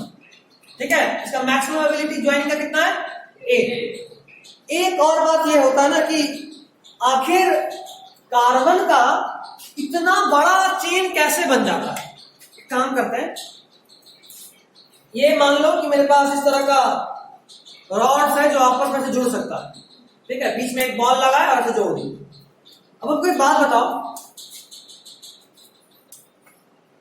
यहां पे तुम्हें से कौन खड़ा होना पसंद करेगा? बस आ जाए, कितना खुशी, चलो तुम खड़ा हो। देखो यहां पे पहला एटम लगा है कार्बन का, यहां फिर दूसरा, यहां फिर तीसरा, यहां फिर चौथा, ऐसे करके सो ऑन। ये लाइन क्या दिखा रहा है? बॉन्ड, कार्बन का बॉन्ड, कार्बन कार्बन कार्बन, उस तरह का जो भी बॉन्ड चलता जाएगा। मतलब ये कि हर कार्बन के बॉन्ड के बीच में एक कार्बन होगा। अब तुम खुद सोचो, ऐसे अगर हम पकड़ के रखते हैं तो तुमको नहीं लगता कि धीरे धीरे ये या तो टूट जाएगा या मुड़ जाएगा? लेकिन कार्बन के साथ ऐसा नहीं होता। उसका कारण ये है ना कि ये सब जो बॉन्ड्स है, ये सब जो कार्बन एटम्स है, ये बहुत ही लाइट वेट का है, क्योंकि ये बहुत हल्का है। मतलब मान लो कि तुम यहाँ पे थर्मोकोल कभी तोड़े, फ्री टाइम में सब लोग टाइम पास बहुत अच्छे से किया है, थर्मोकोल मिल गया, खाली बैठे उसको तोड़ तोड़ के अलग कर रहे हैं, गंदा कर रहे हैं। उसका जो बॉल्स होता है, फाइनली सब छोटे बॉल्स के फॉर्म में टूटता है, उस बॉल को यहाँ लगा रहे हैं, तब क्या ये मुड़ेगा? नहीं। और उसके बदले अगर यहाँ लोहा का बॉल रख दिए तो पक्का मुड़ेगा। मतलब ये कि स्ट्रेट लाइन बॉन्ड ज्यादा लंबा बनाने का एक कारण ये भी है कि कार्बन बहुत लाइट वेट है। अच्छा, कार्बन से बड़ा होता है सिलिकॉन या छोटा होता है? बड़ा। फिर क्या करो, कहे शिव जी ऐसा ही कार्बन के बाद सिलिकॉन था जो उससे बड़ा था। बड़ा था मतलब भारी था, भारी था मतलब उसमें स्ट्रेट बॉन्ड टिक पाएगा नहीं। तो 8-7-8 के बाद सिलिकॉन का बॉन्ड नहीं बनता, बट कार्बन का बनता है। चलिए, ये चैप्टर का अंत होता है। बहुत दुख के साथ, खेद के साथ व्यक्त करना पड़ रहा है कि चैप्टर खत्म हो गया। नहीं, इसका एग्जाम में तो ये पूछेगा ना फॉर्मूलाज के नहीं पूछेगा। क्वेश्चन तो छोटा हुआ तो सिर्फ तो पूरा बुक पढ़ लेती लेकिन पता नहीं एग्जाम में मतलब इस बार टाइम होता तो बिल्कुल पढ़ते। सर वो बट अगर करते हैं। हाँ ये चैप्टर खत्म, एक बार तुम लोग देख रहे हैं ना सिलेबस में कुछ छूटा होगा तो बात सर करेंगे। ये कॉम्पिटिटिव सीरीज होमोलोगा सीरीज, हाँ ये शायद है, है सर होमोलोगा सीरीज है, अभी खत्म नहीं हुआ।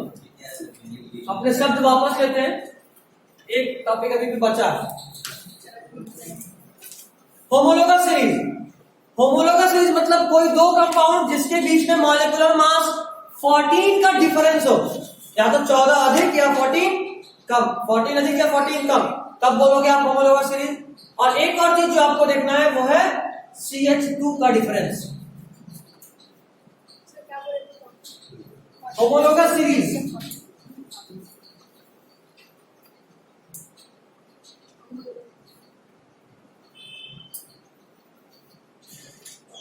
पहला चीज एटॉमिक या ऐसे लिखते हैं मॉलिक्यूलर मास। मॉलिक्यूलर मास में 14 का डिफरेंस होगा, ठीक है। और मॉलिक्यूलर फॉर्मूला में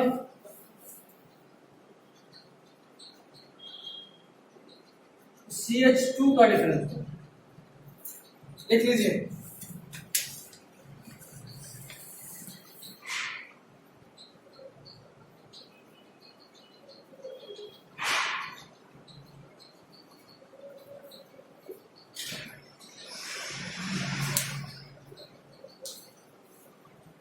उसको उन्होंने भी कर दिया है।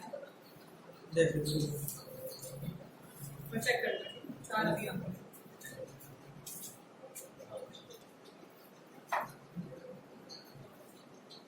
हो गया? हाँ CH2।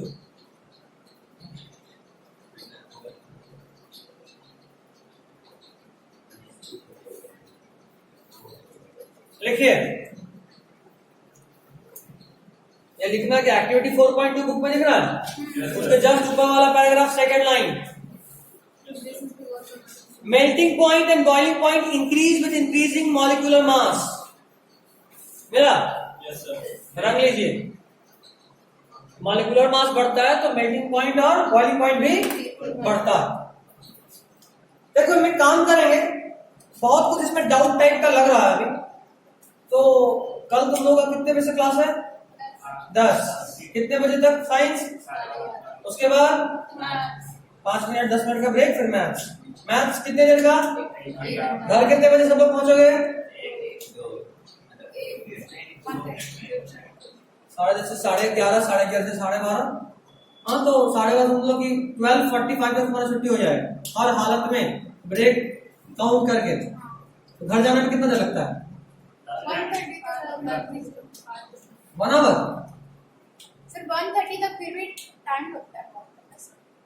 दौड़ के जाती है, इतना देर कहाँ से लगेगा? हाँ एम्स के पास से जाती है ना, अंदर में है या फिर रोड पे ही? अंदर में तब तो यस टाइम लगेगा।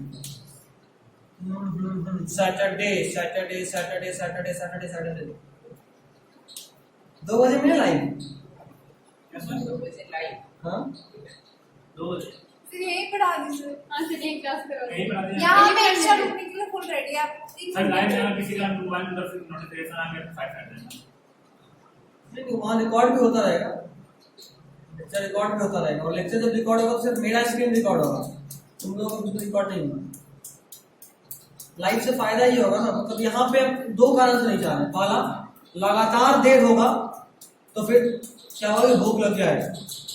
यहाँ lunch बैठ लेके के आएंगे। क्या नहीं, फिर यहाँ में दिक्कत हो जाएगा। दिक्कत बहुत तरह से होगा, बहुत तरह से होगा, क्योंकि अभी तक 12 बजे घर पहुंचते थे, एक लगातार इतना लंबा लगातार शेड्यूल होगा ना, तो फिर दिमाग थोड़ा सा गड़बड़ झाला होगा। सर एक दिन तो चलता है। नहीं चलता अगर सिलेबस बढ़ाते तो, बट हम सिलेबस नहीं बढ़ाना चाह रहे।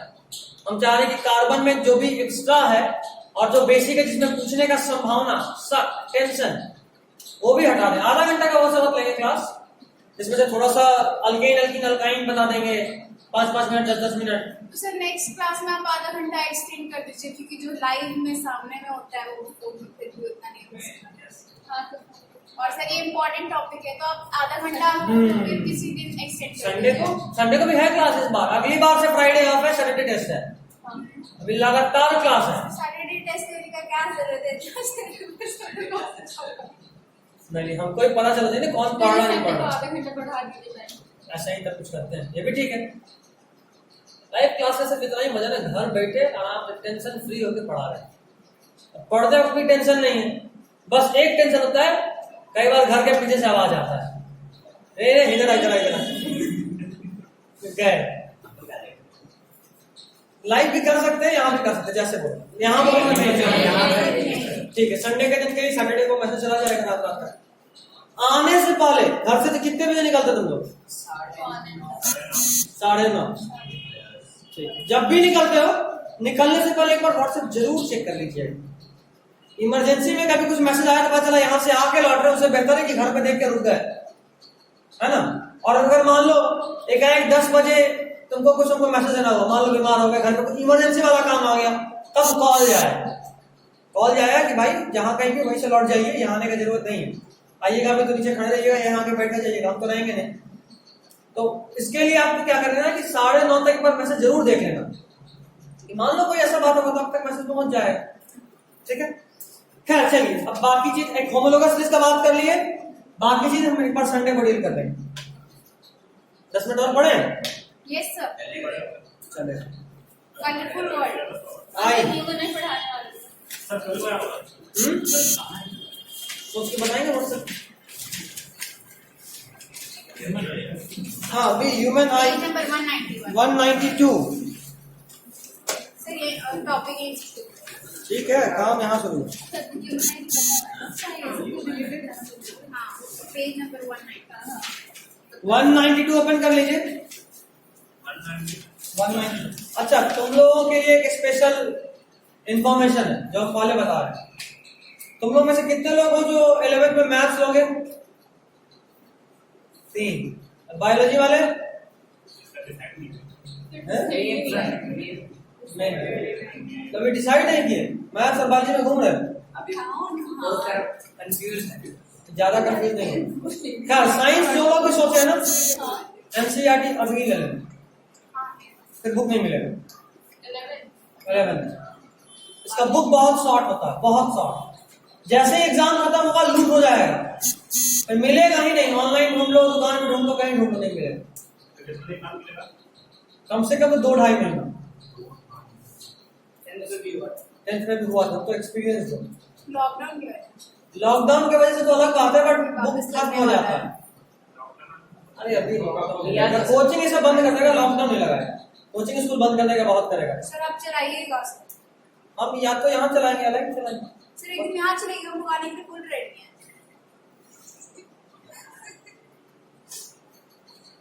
अगली बार अगर पुलिस आए ना, हम बोलेंगे यही है वो छोटी लड़की जो कोचिंग खुलवाई है, या खुलवाई भी नहीं है, ताला तोड़ के घुसी है, हम सबको भी किडनैप करके घर से लाई है, हम में से कोई आने वाले नहीं थे, और ये रिकॉर्डेड है, अब तो प्रूफ भी है।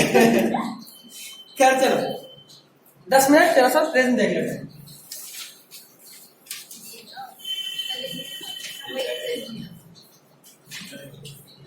पुलिस से बोलेगा सही में ये की है, पुलिस के हाइट पे मत जाइए, बहुत खतरनाक लड़की है भाई, बहुत खतरनाक, दूर से बात कीजिए, पता चला आप पे भी अटैक कर देगी।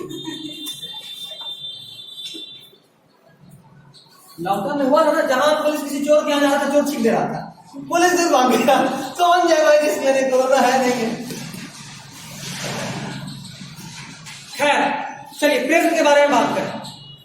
उम्मीद करते हैं कि आपको रिफ्लेक्शन रिफ्रैक्शन के बारे में बेसिक आइडिया है। लाइट आप पढ़े हैं, बट थोड़ा सा भूमिका 1-8 मिनट का बनाते हुए। What is light? Light is a form of energy. It travels in a straight line. तीसरा इंस्टॉलमेंट, 2 इंस्टॉलमेंट में आंसर आया, तीसरा instalment. It enables us to see things around us. अब तीनों को जोड़ दो तब एक डिफरेंशियल बनेगा। Light is a form of energy. Light is a form of energy which enables us for vision and it travels in a straight line. ठीक है, चलो इतना तो 8th वाले को भी पता था। 10th में चलते हैं, लाइट विजिबल है कि नहीं? लाइट हमको दिखता है या नहीं दिखता? ऐसे दिख रहा है। नहीं। नहीं। Light itself is invisible. Light की वजह से ऑब्जेक्ट दिखता है हमको।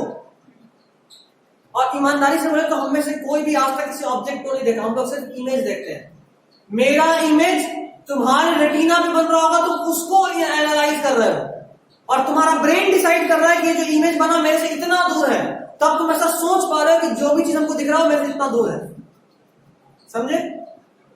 अब बायोलॉजी और फिजिक्स दोनों को मिक्स करते हैं, पूरा साइंस जानने का कुछ फायदा होता है। अब देखो दिखा, यहां तुम बोलोगे सर अगर आप बोल रहे हैं कि लाइट नहीं दिखता तो ये हमको मरकरी से लाइट निकलता हुआ दिख रहा है, ये है क्या?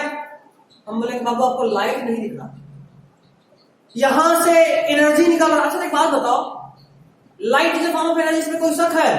नहीं। एनर्जी का और फॉर्म का बात करते हैं। साउंड एनर्जी दिखता है, heat energy, electricity, electrical energy, kinetic energy, potential energy, मतलब कोई एनर्जी नहीं दिखता और लाइट दिखता है। तो क्या चचेरा हो गया, सौतेला व्यवहार क्यों भाई लाइट के साथ? ये भी एक एनर्जी का फॉर्म है और एनर्जी कभी नहीं दिखता। Light is a form of energy जो खुद इनविजिबल है लेकिन हमको चीजों को दिखाता है। Light is a form of energy जो खुद इनविजिबल है लेकिन हमको चीजों को दिखाता है। वहां से एनर्जी निकल रहा होगा जो आकर इस पर टकराया, जब आ रहा था तो लाइट को बोले इंसिडेंट रे, जब टकराकर आप तक लौटा तो आप बोले रिफ्लेक्टेड रे, और उस रिफ्लेक्टेड रे के इंटरसेक्शन से जो इमेज बना आपके रेटिना पे वो ऑब्जेक्ट का इमेज है। ठीक, वापस से रिपीट कर रहे हैं, यहां से लाइट एनर्जी निकला, लाइट एनर्जी निकलकर इस पर टकराया, टकराने के बाद आपके रेटिना पे इमेज बना, इमेज बना तो आप उस इमेज को देखे। अच्छा कलर कैसे दिखता है भाई? ये सब लोग जानते हो कि colour, white light is made up of 7 colours. ये व्हाइट क्यों दिख रहा? यहां से लाइट निकला जो 7 कलर्स का बना हुआ होगा, वो आया, इसमें टकराया, टकराकर सातों के सातों कलर रिफ्लेक्ट होकर आपके आई में इंटरसेक्ट किया एक साथ, तो आपको क्या दिखेगा?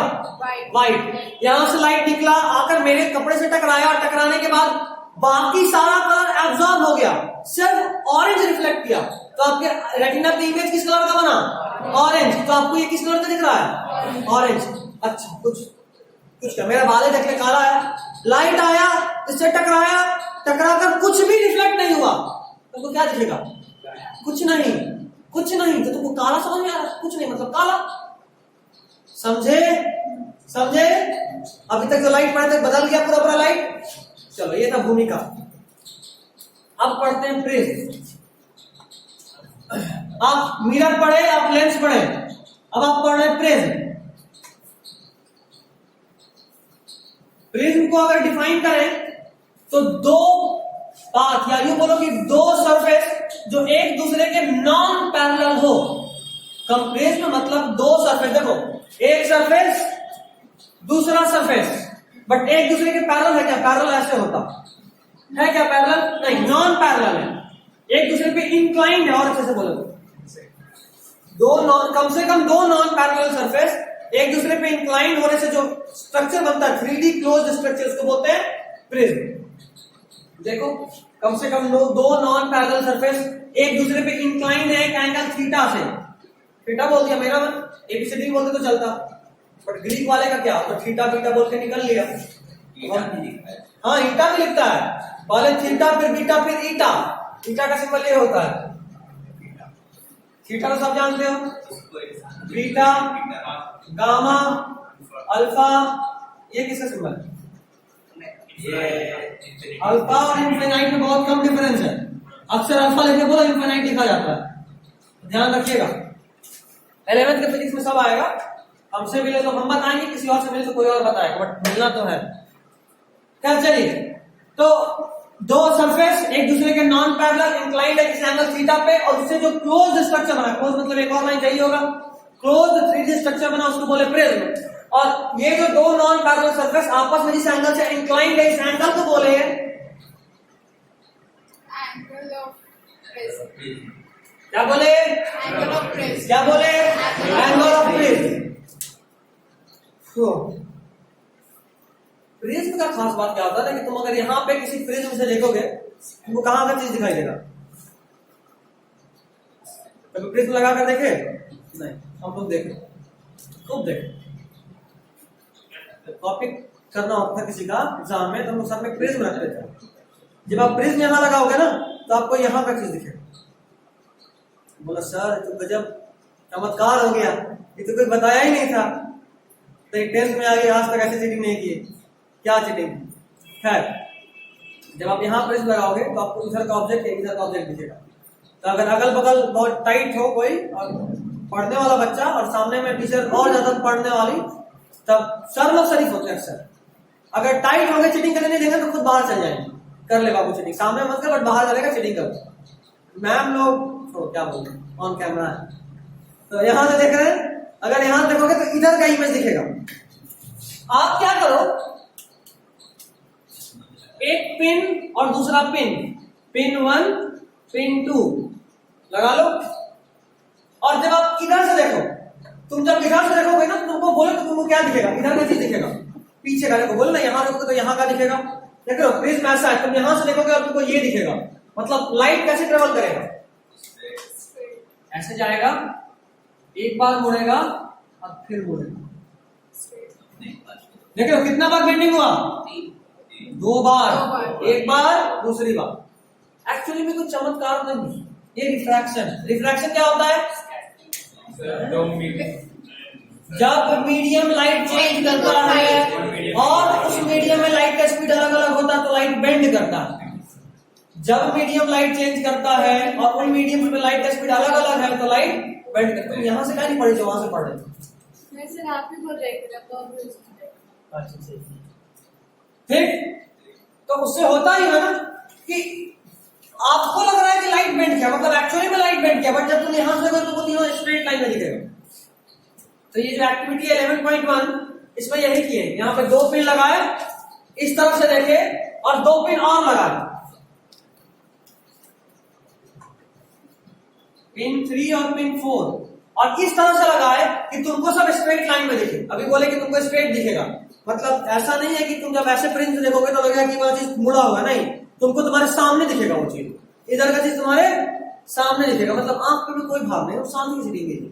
मतलब तिरछा आंख करने में आंख दर्द करने लगता है ना, तो प्रिंट लगाइए तो सामने दिखेगा, नो टेंशन। तो वैसा ही जब आप यहां से देखिएगा, मुशर्रफ सबसे ज्यादा खुश है, मुशर्रफ काम ज्यादा लग रहा है। खैर कोई नहीं, यहां से देखे तो जब आप देखोगे तो ये सब चारों का चारों पिन कैसा दिखेगा, स्ट्रेट लाइन में। तो उसके बाद आप क्या करो कि इस प्रिज्म का आउटलाइन बनाओ और इस स्ट्रेट लाइन प्रिज्म को हटा दो, एक लाइन इससे सीधा खींच दो, एक लाइन ऐसे सीधा खींच दो, और जो 2 पॉइंट बचेगा उसको बीच में से मिला देना। समझे या स्टेप बाय स्टेप दिखा दें, एक बार दिखा देते हैं शॉर्टकट, ठीक है। एक प्रिज्म रखे, उसके बाद उसका ऐसे रखे, उसे और जैसे मान लो ये प्रिज्म रखे, ये मान लो ये प्रिज्म है, तो ऐसे प्रिज्म रखे उससे एक आउटलाइन ड्रॉ कर लिया, समझ रहे हो, ऐसा कुछ आउटलाइन ड्रॉ कर ली प्रिज्म का। तो आउटलाइन ड्रॉ करने के बाद तुम क्या किया कि प्रिज्म अभी हटाए नहीं हो, यहां पे 2 पिन लगाए, पिन नंबर 1 पिन नंबर 2, और उसके बाद तुम इधर से देखे और 2 पिन और लगाए। अभी बोले ना कि जब तुम इधर से देखोगे तो तुमको ये दोनों पिन एक्चुअली यहां दिखेगा, तो तुम एकदम स्ट्रेट लाइन में देख के 2 पिन और लगाओ, ठीक। उसके बाद ये प्रिज्म हटा दो, ये दोनों पिन को भी हटा दो, यहां निशान होगा, इनको ज्वाइन करो, यहां निशान होगा, इनको ज्वाइन करो, और उसके बाद इस लाइन को एक्सटेंड करके ये वाला लाइन जो था ना प्रिज्म का सरफेस, यहां तक ले आओ। ऐसा हो गया। ऐसा होने के बाद देखो एक्चुअली इतना गंदा नहीं आएगा, कुछ ऐसा आएगा, ठीक है।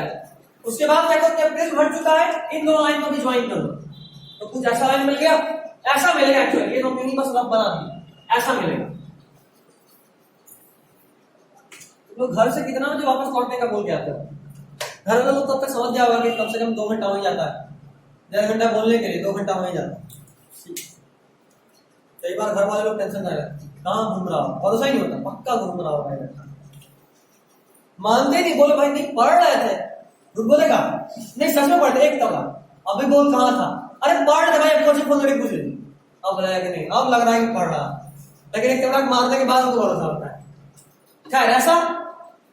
अब देखो ये जो चीज तुम देखे हो, अब तुमको एक्चुअली में कुछ ऐसा दिखेगा।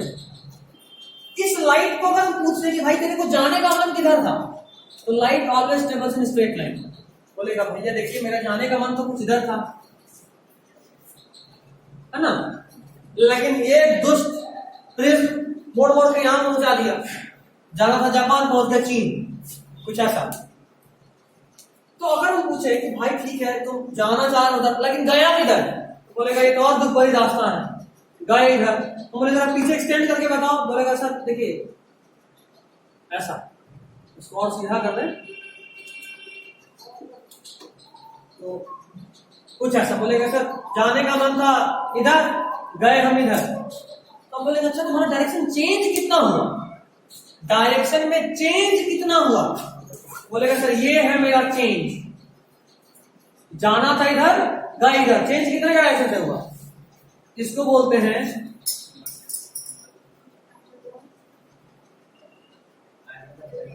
एंगल ऑफ डेविएशन, इसको बोलते हैं एंगल ऑफ डेविएशन।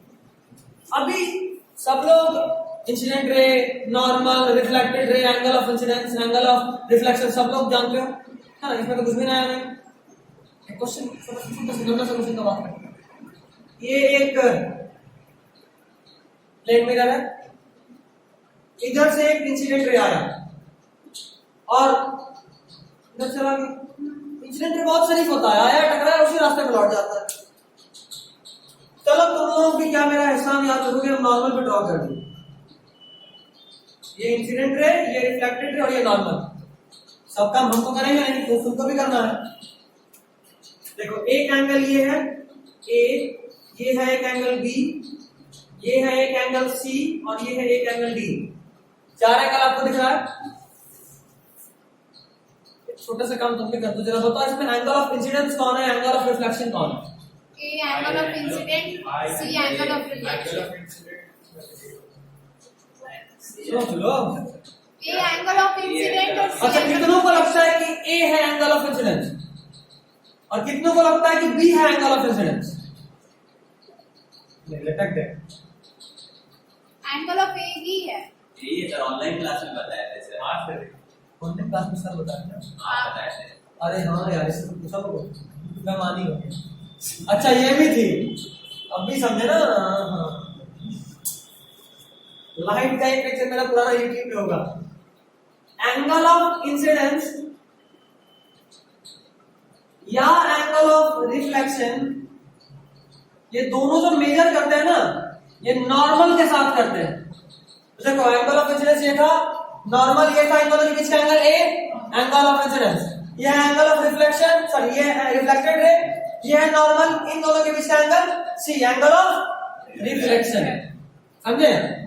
एक छोटे से बात बहुत कंफ्यूज कर देता है, और खासकर मेरे हिसाब से पूछने वाला का कंफ्यूजन और बढ़ जाता है। नोट करो, नोट करो, गलती छोटा छोटा ज्यादा होता है, बड़ा बड़ा क्या तुम रेडी होते हैं। बताइए ना सर, ये एंगल ऑफ डेविएशन होगा। हाँ, और ये इसका यहाँ पे थीटा, ये थीटा ये है थीटा, एंगल ऑफ प्रिज्म ये है angle of deviation, angle of incidence, ये एंगल ऑफ रिफ्लेक्शन। इसी के लिए उनके बारे में भी बताया, अभी एंगल ऑफ रिफ्लेक्शन पे बात करेंगे, बजट पे भी बात करेंगे। हो गया? छापने में कोई देरी नहीं, एग्जाम के लिए प्रैक्टिस करना है। एक तो पढ़ना है, आता रहा तो लिखेंगे, और नहीं आता रहा तो छापने का प्रैक्टिस नहीं कर लेना, तेजी उतारने का। टाइम ज्यादा नहीं मिलता छापने के लिए। हो गया? देखो कंप्लीट टीचर है, पढ़ाने से लेके एचडी का सब का तैयारी करवाते हैं, कुछ भी नहीं छोड़ते हैं। खैर हो गया ना।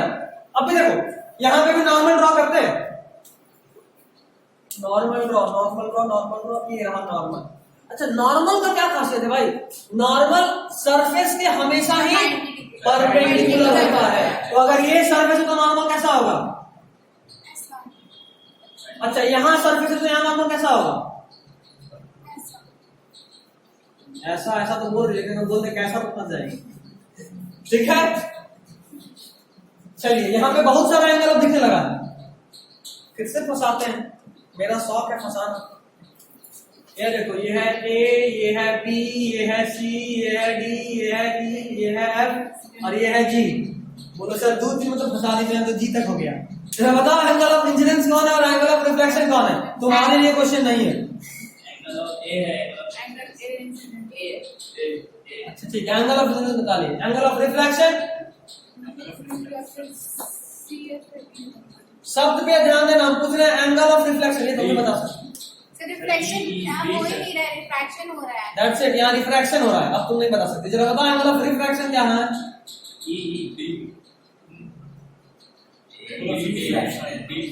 एंगल ऑफ रिफ्रैक्शन बिल्कुल रिफ्लेक्शन की तरह ही होता है, कुछ अंतर नहीं होता। डी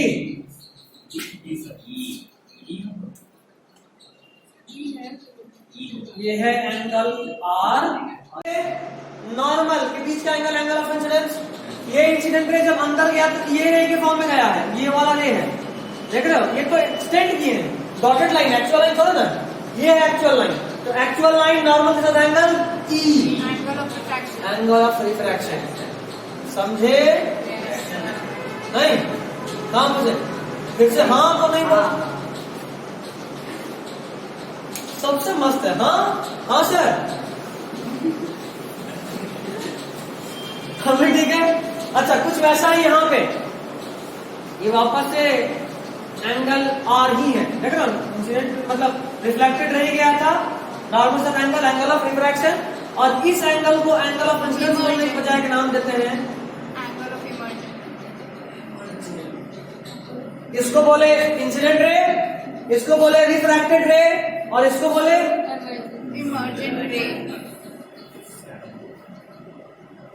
इमर्जेंट रे। हो गया?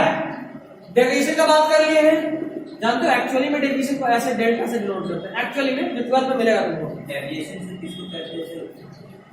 जाना था इधर, गया इधर, बीच का एंगल, कितना एंगल से चेंज हुआ, इसको बोलते हैं डेल्टा, एंगल ऑफ डेविएशन। ये एक्चुअल नोटेशन तुमको बताया, तुमको सिर्फ लिख के देगा एंगल ऑफ डेविएशन। उसी का एंगल को सर कह रहे हैं। कौन सा कलर यूज नहीं किए? जाने का मन था इधर, लेकिन गए एक्चुअली में इधर, कितना एंगल मुड़ा, कितना एंगल मुड़ा, यही तो एंगल है, इसको पढ़ते हैं डेल्टा और बोलते हैं एंगल ऑफ डेविएशन। तुम्हारे बुक में शायद डी से नोट किया हुआ, डी से किया ना? ठीक है चलो, इसको डेविएशन बता दो, दिए डेविएशन याद रखना। हो गया एंगल इंसिडेंट रे, रिफ्रैक्टेड रे, इमर्जेंट रे, angle of prism, angle of incidence, angle of refraction, angle of emergence, angle of deviation, सबका बात हो गया। सर इसका 2 ट्रायंगुलर बेस और 3 रेक्टेंगुलर छोड़ सरफेस दे, कैसे होता है? छोड़ दे, छोड़ दे, छोड़ दे।